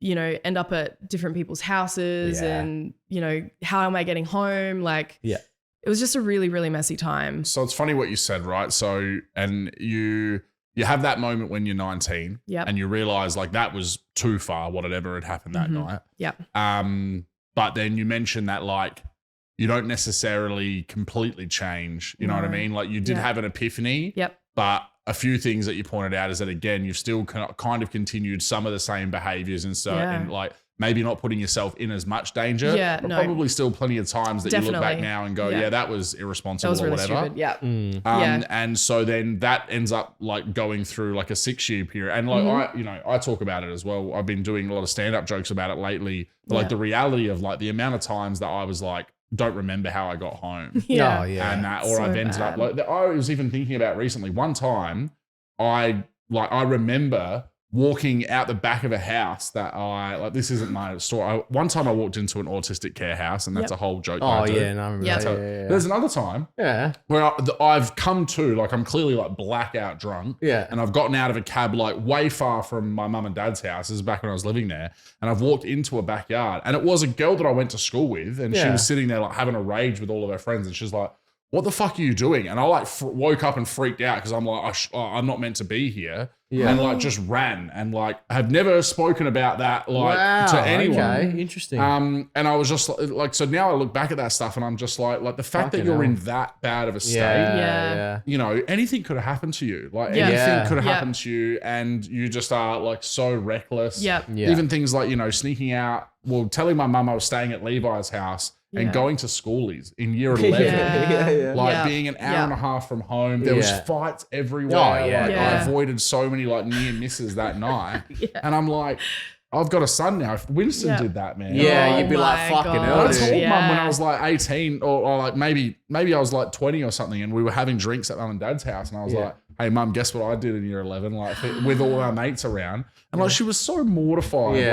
Lucky I'm okay, but I'm like, it's just crazy. Could have that been whole, so much worse. You know, I was doing that for years. I'm only now starting to like really get better at like, you can learn how to slow down when you're having beers. You can, you can still go harder than ever, but it's just it's balance. Like now I just like, I mean, you see me all the time. How much do I just like have water in my hands when I'm drinking? Like, so and everyone gives me shit or whatever. I'm like, no, this is for me. You got being in better control, because like I have a problem of like, feel sober, had pissed in the corner of the room, and my wife's waking me up, right? So like I've now I learned that about myself, that like I don't feel the stages of tipsy to drunk to too drunk. None of that happens. It's feel sober and then don't remember anything, and like that I'm like, I need to work on that for myself. Like that's not normal. That's not what we should be doing, like, especially not 2-3 times a week, you know. No, that's exactly right. So so for you, obviously going through that, you know, it's interesting. I think it's such an important thing to go like,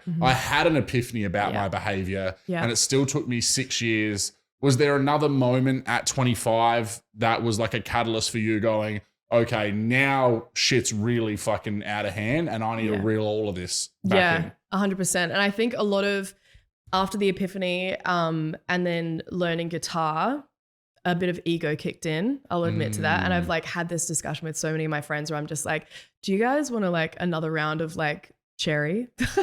And they know what I'm talking about, right?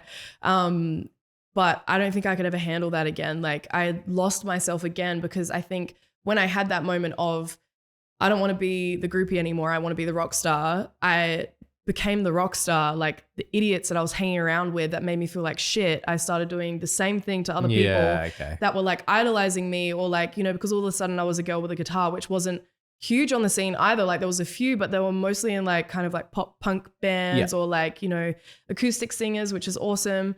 But it was just different. And I think because of the way that I looked as well, like I presented very masculine. Like oh my God, like I call it fuckboy Cherri, but like that was like my phase. Yeah. And I had another moment. It's so bad. It's so bad. Like I don't regret that stage of my life at all. Like I feel like I've made amends with the people that I needed to. Yeah. And anyone that still has any pain, I'm sorry. Like, you know, but it's lessons. Yeah. Right? It's all lessons. You know, when you talk about being on your TikTok live and making this safe space for these people and making it inclusive, like without all of those things that you've gone through, you're not in a position to do that. Yeah. Or you're not in a position to do that and seem authentic and warm and welcoming because like you can hear when, and I think it's probably what hopefully makes this pod sound good and why people love it is that, you know, it doesn't sound like two dudes trying to like tack on to this now suddenly mental health thing. And we're like, oh yeah, let's try and ride this wave while it's like it's the in thing. You would see straight fucking through that. 100%. It would be so disingenuous and whereas like, you know, so when you're doing your TikTok lives or whatever, people can hear in the way that you say things, it comes from a place of like, this is someone who has lived experience, who has gone through these things and now wants to hopefully, you know, help other people potentially dig themselves out of it. So, but, you know, and it's not that no one should have to go through the things, but without people having those struggles, we don't have the people that are then equipped to hopefully save others from having to go through it or doing it for 6 years or whatever it may be. So, at 25, you've had that that kind of secondary epiphany. And I think you mentioned before we even started, like, is that when you've then started to even like go and speak to someone about all of this stuff in the past and that as well? Yeah, it was. So it was right around the time that I met my first ever girlfriend. So I dated a lot, but I'd never settled. Again, like fuckboy stage, 6 years. So this was like my first, like, I want you and I want just you. And so that was like a whole nother like exciting time in my life. And like it was very like honeymoony. Everything happened really quickly. Like we did the U-Haul lesbian thing and like bought a house. We got engaged. We did the whole thing like real quick. And it ended up being not so great of a relationship. I think we were both really not good for each other and it got quite just out of hand. It was really toxic. It was just a really unfortunate thing because I think, you know, there was a lot of fire for each other, but I think we used that fire in the wrong way. And so that kind of, which is probably what, like a lot of people's problem as well when they, and you know, you probably had work that you both needed to do individually 100%. And when that's left unchecked and then, you know, like that's a really cool thing that you just said about like, had the fire but used it the wrong way. Fuck, is that not just like a common denominator for so many relationships that like don't work out where it's like the passion is there, but when the passion is used to sharpen when there's spite involved. That's it. Exactly right. So that was obviously the experience that you were having. And that, I think that relationship left me in a really dangerous state. Again, my mental health slipped really bad. Is this pre-25 as well? Yeah. Well, I think I would have either just turned 20. No, this was just before my 25th birthday. Okay. Yeah. So I think I'm getting that right. Yeah, roughly around that time. And so I fell back into like a bit of a heap, probably the worst heap that I've ever been in. It was a really dark place. It was dark enough that I didn't realize I was in a dark place. I wasn't destructive. I was just gone. I was not myself. Like, I've always been a pretty happy, like, outgoing person, and all of a sudden I was just like a zombie, like just a walking body, sack of flesh kind of vibe. Yeah. And it wasn't until I told my mum everything that had been going on, even with my own behavior, that I realized I needed to talk to someone finally, properly, not just a school counselor or, you know, whatever else have you. And I tried a couple different therapists to help me get through it. And they weren't like, they all did a good part. They're all a part of my healing journey. But the one that really changed my life was, am I allowed to say her name? Like, is there like of a course. thing? Yeah. So her name's Helen Billows. Yep. Shout out Helen. Yeah, shout out Helen, you saved my life. But she is an EMDR therapist. So she does like the rapid eye movement, which is like, they kind of make fun of it in movies where they make you follow like a clock, you know, or something darting back and forth. I don't understand the science completely, so I'll try my best to explain it. But they basically make you relive a trauma with them in a safe space, and recount the event. And because our brain, when we experience high levels of stress, we have like blockouts of memory. So we know we were upset, we know we were traumatized or stressed, but we sometimes can't always account for what it was that actually caused it, especially if it's extreme stress, which is like our body's way of protecting us. So we have like all these deep, dark feelings, but we can't place to what it is. So EMDR therapy gets you to move your eyes in a rapid movement, which puts your brain into a space that almost opens it up, where you can't focus on anything other than what you've been told to focus on. Okay. So they kind of get you to relive it, open up about it, and then they kind of talk you through each moment that seems pivotal, or like a part of the memory that they feel in their, you know, knowledge and experience would be a point that could help if we focused on healing or fixing it. Yeah, wow. Because you can't ever get rid of trauma. That's something you're going to live with for the rest of your life. Like if something's happened, even if nothing's happened, if there's a part in your life that you're like, God, I ruined that part of my life because I was depressed. It's not like that. You know, there's a whole nother part of our life that's happening while we're feeling all those things, and you can't regret a feeling that you had or the way that you behaved to protect yourself and keep yourself alive. Yeah.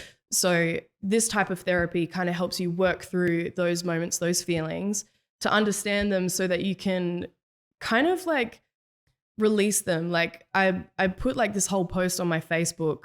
It's kind of like my Me Too story.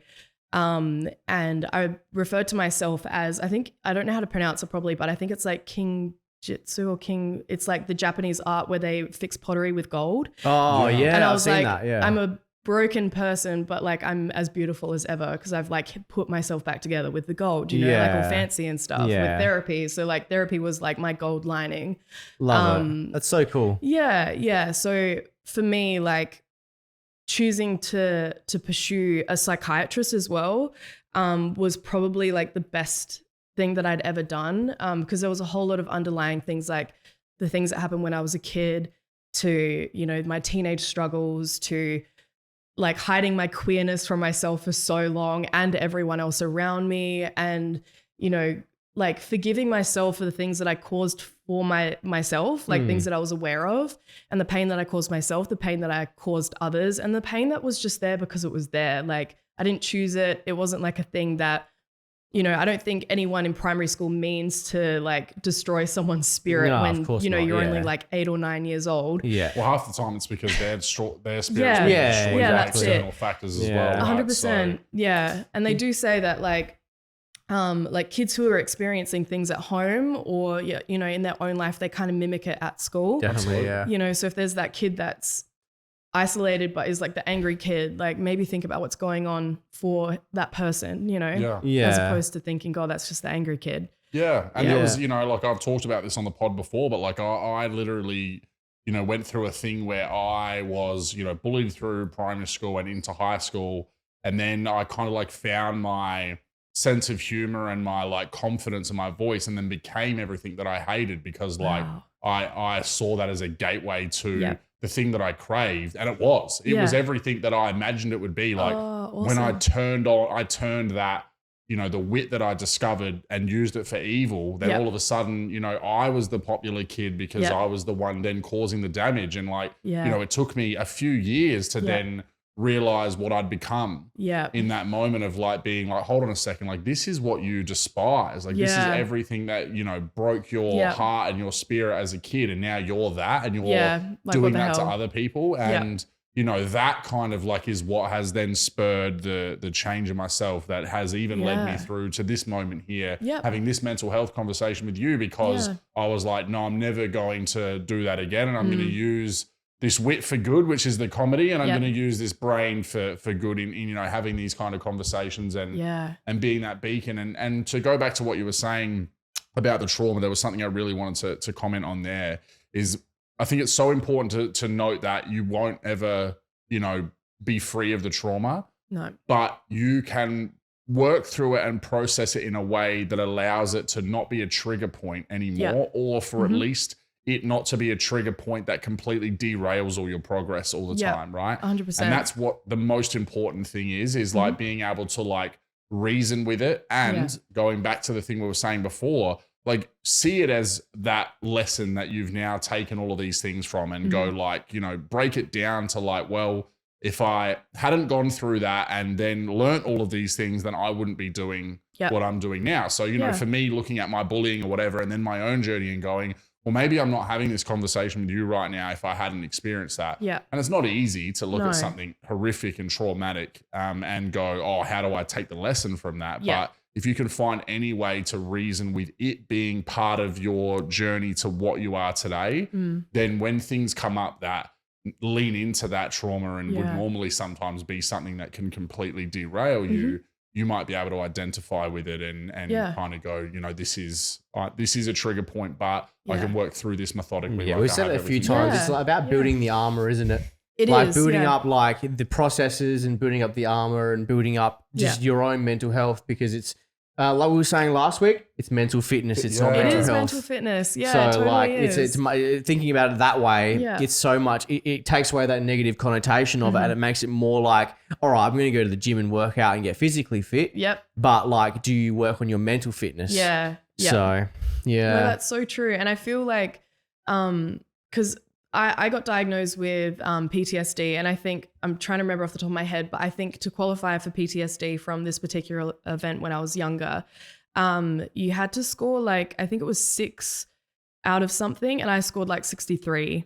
Okay. So I was like, I was still having like reoccurring nightmares. I was really heavily triggered.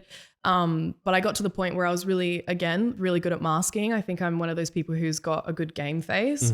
Except for when I cry, that just happens and I can't help it. But I was experiencing my trauma from almost 20 odd years ago every day. Yeah, wow. And for 13 odd years, no one knew about it. Yeah. So working with Helen, and the way that she kind of described it to me is that she was giving me the tools that I needed to help myself. Like, she's there to guide me and to give me the strength and to obviously, you know, do her therapy stuff. But the idea and the goal is to be able to walk away, and I can now do that for myself. Because I think a lot of people think that therapy is a lifelong commitment. It's not always the case. I think even for myself, it took a few months and a lot of EMDR sessions, but I got my PTSD off the scale, so I was undiagnosed with PTSD. Yeah, wow. And this is just through working with Helen, which is why I say she saved my life. Yeah. Because she did, because it was something that was constantly on my mind, and probably was also a reason why I acted out so much sexually as well, and had like a really messy stage, because I was really angry with my body. I was angry with people.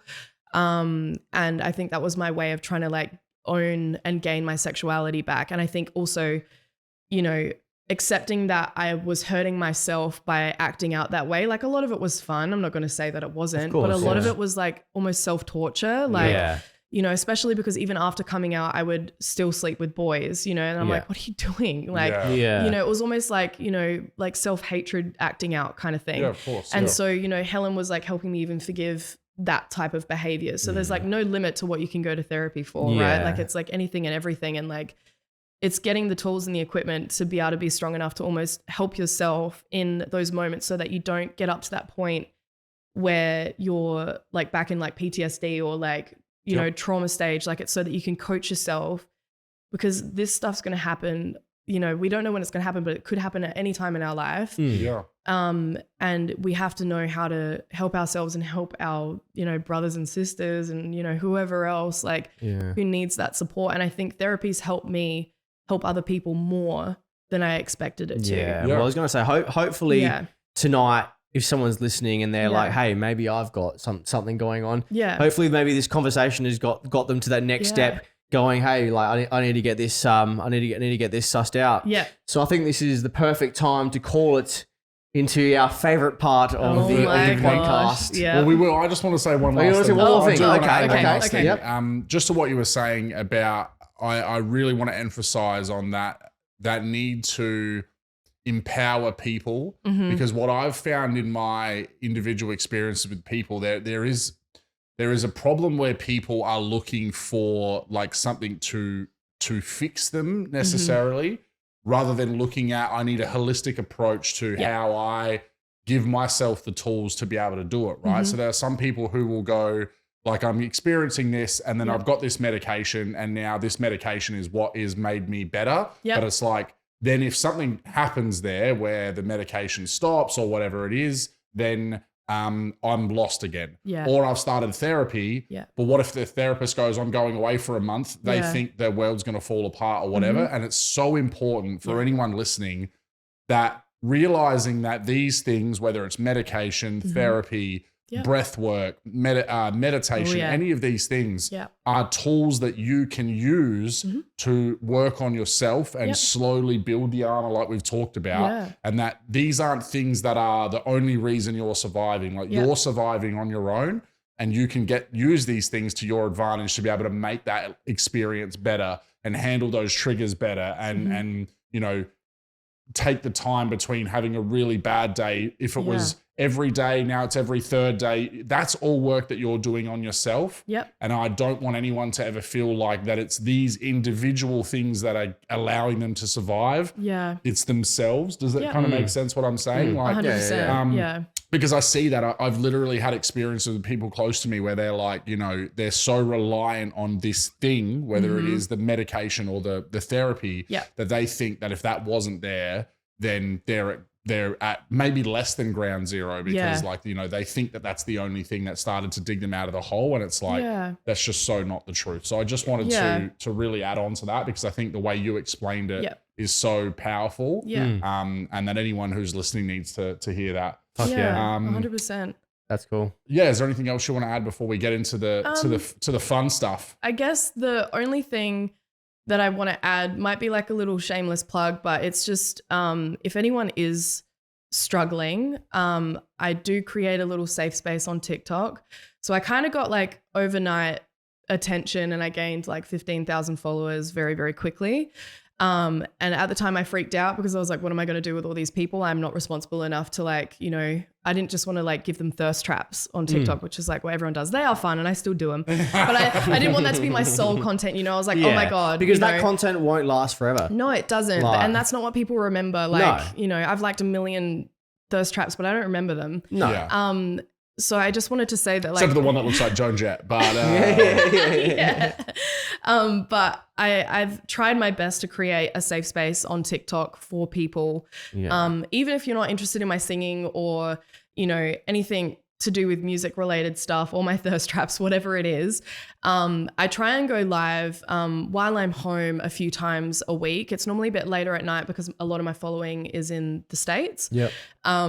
And I basically just sing for a couple hours and I make the comment section. I've got so many moderators that kick out people who are unkind or rude or just disrespectful in any way. And I've somehow managed to create, with the help of a very good friend of mine as well, who's got a huge following on TikTok, kind of create like this little space where people can express if they're having a hard time.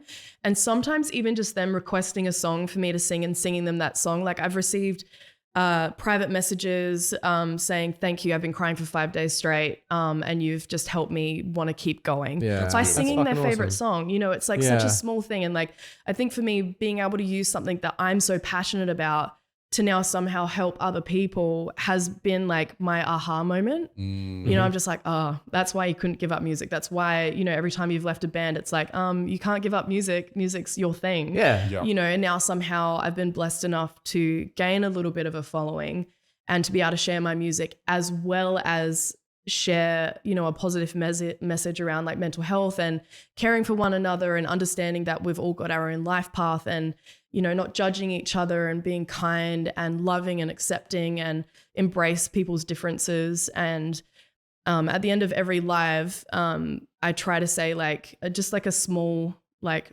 1 minute message, just reminding people that they're cared for, they're loved, their life is valued. And if that they're struggling, my DMs are always open, which they are. That my Instagram profile is public. TikTok's a little bit harder to get access to because you've got to follow the same people for them to be able to message you. So I normally recommend to go to Instagram.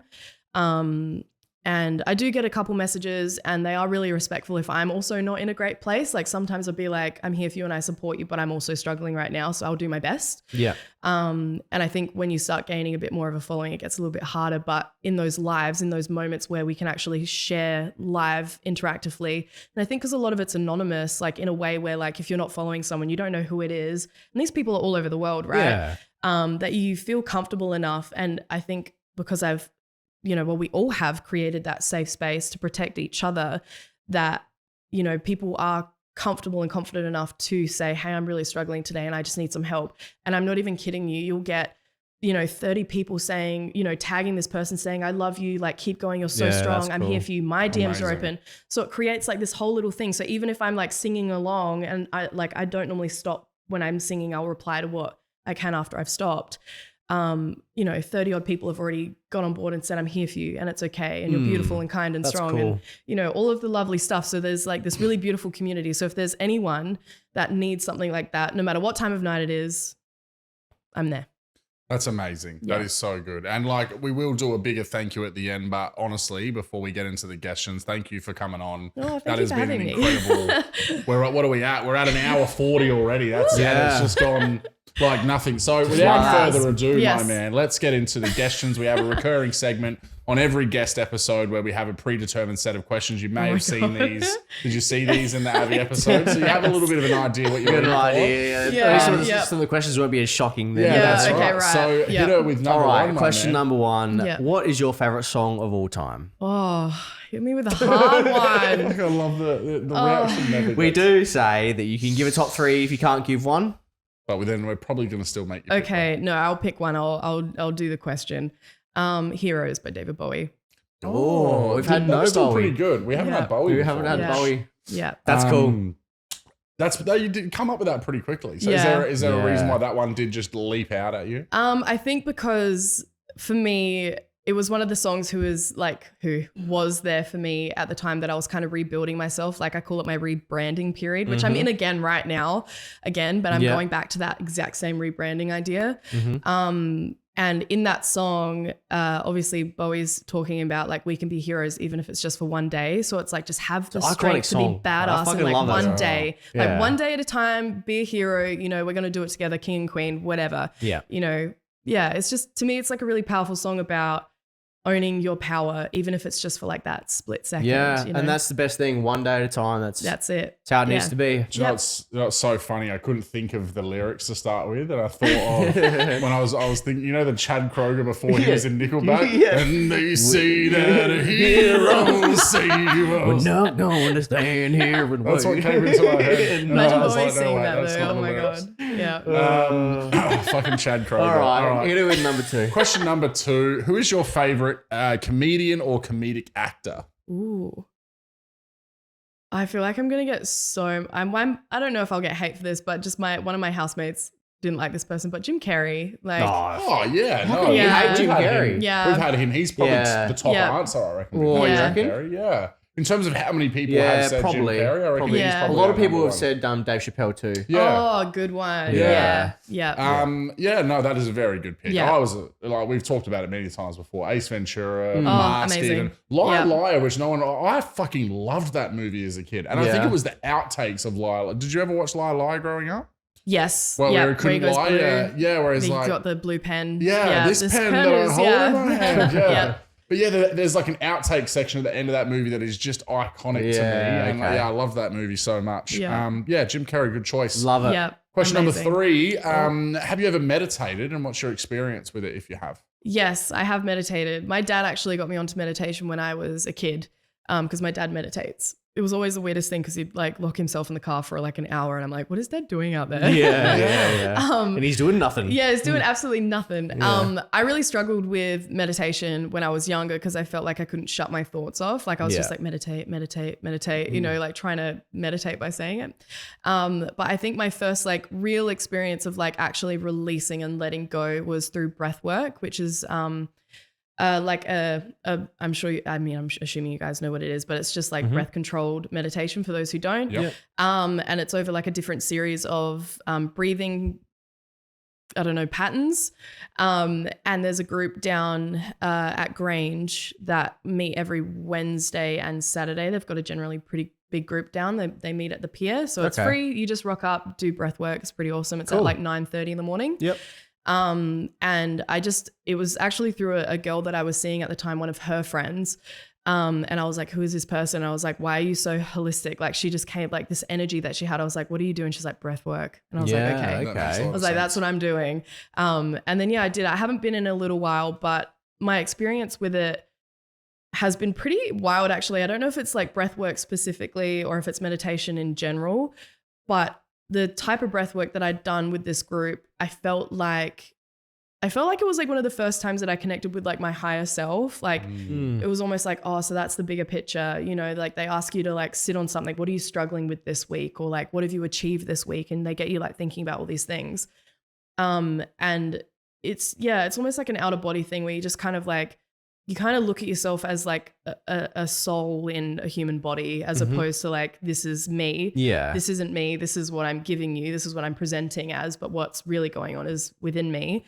And I think that's the first time that I really acknowledged that there's like so much more to me than like my clothes and my makeup and, you know, seeing colors in like breath work's pretty wild too. I don't know if you guys have experienced it, but like sometimes they can get you into a state, I guess, because of your breathing, you slow your breathing right down that like your brain kind of fuzzes out a little bit in like a safe, controlled way. And like you can start seeing some pretty cool patterns and like no drugs or alcohol or, you know, that's just like a natural high feeling. Like a natural meditation. You've still got to go do. We had a breath worker that runs her own business in Adelaide, and she came on the podcast. So if you want to go back, listen to our episode with Tony Cherri, her name is. Yeah, cool. And she's just an absolute gorgeous soul as well. And so she's just started her own little business, and her stories about how she found it, and that when then eventually led into her learning the art and then taking other people through it is really amazing. So that's such a good listen. But I went through one before that episode so that I could like not go through the experience and kind of report back on the pod.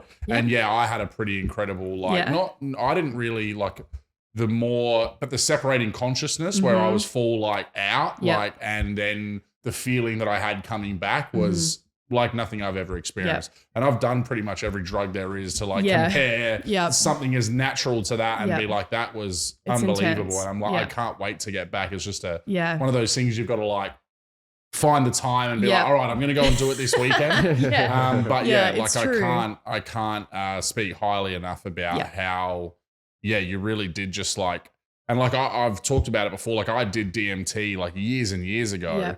And that feeling of coming back to your body and like being like everything's where it's meant to be, like it was very similar in that regard. Yeah. But when I came back to consciousness, I felt like, wow, like I felt that connection with myself that was greater and whatever. So definitely a very powerful tool. Did it take you a while to like remobilize? Like, were you like back, as we kind of say, like, were you like present, but your body was still kind of catching up to the experience? Like, did you feel that? Well, something kind of sped the process up in that she told me to she gave me peppermint oil and to breathe that in, which helps reground you. Okay, cool. But that wasn't what really brought me back. It was that I needed to go to the toilet really badly. And I wasn't back enough to wash my hands. And then I was like, wow, why am I like burning? And so that kind of like sped up the process of when my genitalia was on fire. I'm like, she heard me like screaming in the not screaming, being like, in the bathroom. She's like, what's wrong? I'm like, you didn't tell me to wash the peppermint oil off my hands before I went. And then she's like dying laughing. So that kind of like took a little bit away from how amazing I was feeling, but understandable. Oh, you poor thing. So, shit. For anyone who goes through breath work, and apparently, and the peppermint oil did like peppermint off. Breathing it in did like Wash allow me your to kind of. But then I was like, I need to go to the toilet and probably rush that a little bit. Yeah, you were too keen to get back out there. Yeah, I know. This peppermint oil penis. Good. Sorry. Great. Okay, question number 4. What is the best piece of advice you've ever been given? I've been missing this one. We have been missing this one. I just remembered it. Best piece of advice. Probably, I don't know if it's lame, but it's something that my mum said, and it was just be authentically yourself. That's so Love cool. it. Yeah. Yeah. Sounds like you're doing a pretty good job of that from everything you've been telling us tonight. And that's been something that's resonated with. So it's not lame at all. It's, again, if it impacts you positively. And we vouch for that so much about being genuine, being authentic on this podcast, because I think that's what one of our favorite things about doing this podcast is we haven't censored ourselves ever. No matter what we've wanted to say, we've ended up saying it. Whether it's been for good or worse, you know. And I think that you're obviously extruding that authentic energy as well. So definitely living that advice. Thanks, Mama Kaz. Yeah, there you go. Question number, whatever number we're up to now. What is one conspiracy that you believe in? Oh no. Okay, I think Avril Lavigne died. Oh, I love this one. I heard about this one. So good. So tell me a little bit more, because I don't actually know anything about it, but I've heard about it. I haven't like checked any recent stuff, because obviously Avril's like come back out with doing like a song with Machine Gun Kelly and like has come out with some of her own music again. So the thing that tripped me out the most is when you see like a side by, and I know about plastic surgery, like I hear it, I know. And the people that have that argument, I'm like, yeah, but you can't fake some things. Yeah. So if you look at pictures of like side by side, not even like Skater Boy Avril, but like even just before she brought out that whole girlfriend, you know, hey you, that whole bit.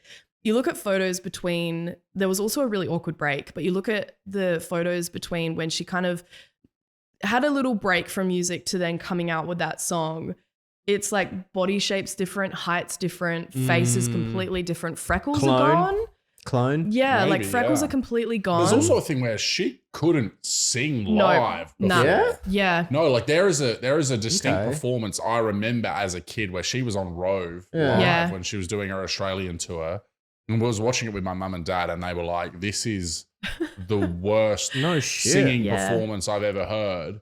But obviously she was the most like marketable person ever. Like, and so it would have made sense to be like, we can't have her doing live show. Like she will lose her following if this girl sings in front of more people, because like the response was so drastically like overwhelmingly like, what is this? So do you think they killed her off, cloned her, and then kind of put that clone back out into the world? Or I don't even like. I think they just got a very good doppelganger. Like I think they already. There's a part of the rumor is that there is a girl whose name was formerly this, who they've basically converted into Avril. Right. So that they've like gotten rid of Avril and been like, here's Avril, but her name was actually, I can't remember what they said. Else, but right. Okay. So, but like Skater Boy Avril. Gone. Yeah. Skater Boy. But she said, see you later. She said, see you later, boy. to existence. Wow. Okay. Yeah, that's a good one though. Yeah. There's a couple of other ones as well, like of that same thing with like Eminem. Eminem's a good one. Yeah. And then there's that rapper, Hillary Clinton. The rapper that was in jail. Do you want Tekashi 6ix9ine? No. Oh, what's his name? Oh, I can't think of it now. But there's another rapper that was in jail, and they said like when he came out, his voice was just different. All these things were just completely different. So Good theory. Well, Very cool. 2 questions to go. The second to last one is, what is 3 things that you're grateful for today? Oh, my life. And by that I mean like the life that I've created as well, like so my home environment. I'm grateful for music and for it being the constant pain in my ass that it just keeps coming back and I can't get rid of it. And I'm grateful for the love that I have in my life. Awesome. Massively. Love it. Yeah. Love that is it. so good. 3 awesome things. Yeah. 3 awesome I love that things. question. What are you grateful for today? We haven't asked each other for a while. So We haven't asked each other. What's one thing? We don't need 3. Yeah, we don't need 3. We don't have 3 right Is there now. something every now and then we've just got to check in ourselves? Is there something that you're I'm grateful for? for that I'm feeling back to health compared to how I was last week. I was a bit sick you were a last bit week, so I'm feeling good now. Yeah, good. So I'm grateful for my recovering health. Woo. What about you, Jacob? I'm grateful for the show from 2 weeks ago. Like I haven't got a chance to. We haven't really talked about that because we don't do fucking solo pods anymore. We've just me and you. Yeah. But I ran a comedy show at a soccer club here in the north a couple of weeks ago, Yeah. and it was an absolutely resounding success. Like it's the 3rd year I've done something at this club now. 2nd year where I've kind of ran it, and yeah, just. The whole thing just went off without a hitch. I got to catch up with so many people. It was a little like high school reunion. I had that many people from So cool. my school come, and there was just not one drama. No. One dude got a bit fucking creepy on some girl and I had to kick him out. That was the only bit of drama the whole night. And other than that, was a good we had night. a beer pong tournament after the comedy show. Amazing. It was great. And Cool. we came second just as a little Can't catch the W Impressive. all the time. Yeah. but like everyone just loved it. There was an atmosphere, like everyone was like managing themselves in their own games. Like it was just so They much would have thought fun. it was a conspiracy if we won. So Yeah, it was kind of good we got second. Like, shucks. But yeah, it was one of it's probably my favorite night I've ever put on. Yeah, I agree. I agree. And It's great. yeah, it was just great. So I'm grateful that I'm in a position with my comedy and with my amazing friends that I'm able to put on cool stuff like that. Fuck yeah. Yeah. So yeah, well that leads us to the all important The finale. the final question. You know what? I don't actually know why this is the final question. Hey, it just ended up being it. And then now it's such a a cult it's a figure in the podcast. Oh, do you want me to spin it to her, or do you want to? Yeah, no, hit her with it. All right. Would you rather fight a horse-sized duck or 100 duck-sized horses? Oh God. Don't give her context. I'm not going Let her to. fucking decide. 1 horse-sized duck or 100 duck-sized horses? We need a little.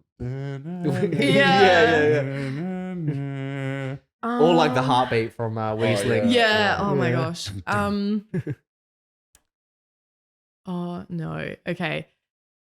I feel like I'll take the little horses. Yeah. Okay. Purely because I think I don't know how I'd fight a huge duck. Anything huge, I gotta like be the bigger one, right? Yeah. So you can like kick him and stuff. Yeah. But what about there's 100 of them? No, that's context. That's context. We said don't give context. Fine. Don't try Because we disagree. Yeah. He would rather the 100 horses, and I would rather fight the big duck. Okay, So- right. Yeah. No, I feel like the big duck would destroy you though. Yeah, like but a ducks big have bill. very fragile legs. Very fragile. Yeah. Stop. You're just trying to convince me. No, I'm not. She's already made her choice. We're not changing You it. could get like a snowplow through the little horses and just like scoop them away. Mr. Plow. Mr. Plow. That name A again. horse plow. Yeah, the little Love horse it. There's 100 horsepower. Oh my god. Well, Okay. Well, Cherri, thank you very much for coming on. No worries. Yeah, Really it appreciate has it. been an incredible episode, and the fact that again, we now known each other for 2.5 hours for a 2-hour podcast, Yep. and for you to be able to come on and I guess bear all in everything that you've talked us through your entire life story, and I know that people are going to listen to this and really take something out of it. So super appreciate you taking the Thank gamble you. on some And being northern authentic. suburbs podcast with 2 random blokes where you have to walk down a Down sketchy an dark alleyway. outside the It's house. like right down here. I promise this isn't weird. I have to say that every time we've got a guest that doesn't Because know we can't us. go through the front door. So Yeah. That's a bedroom. It's a bedroom, So so we're like, I'm going to take you through come around the back. the sketchy This is the side business alleyway. entrance. Yeah. Before No, we let totally you go, fine. you kind of plugged it before, but give people actual Give tags. names. Plug Give- us where you can people Give can find social you. Yeah. tags. So pretty much on everything, I'm just Cherri Clare. spelling's a bit funny. So it's Cherri like the fruit, but with an I, not a Y, and Clare as in Clare. I'm on Instagram, TikTok. I've just started a Facebook page, but probably the best place to contact me is on Instagram or TikTok if you want to join the TikTok fam. I'm going to start posting some more videos, but like I said, I go live. You're welcome to join and just enjoy all the good, happy vibes in my lives. Love it. Awesome. Thank you so much. It's been an absolute pleasure getting to talk to you. I'm sure we'll re-collab at some point in the future when you're an absolute international megastar. But yeah, thank you so much for coming on. It's been a blast. Thank you guys so much.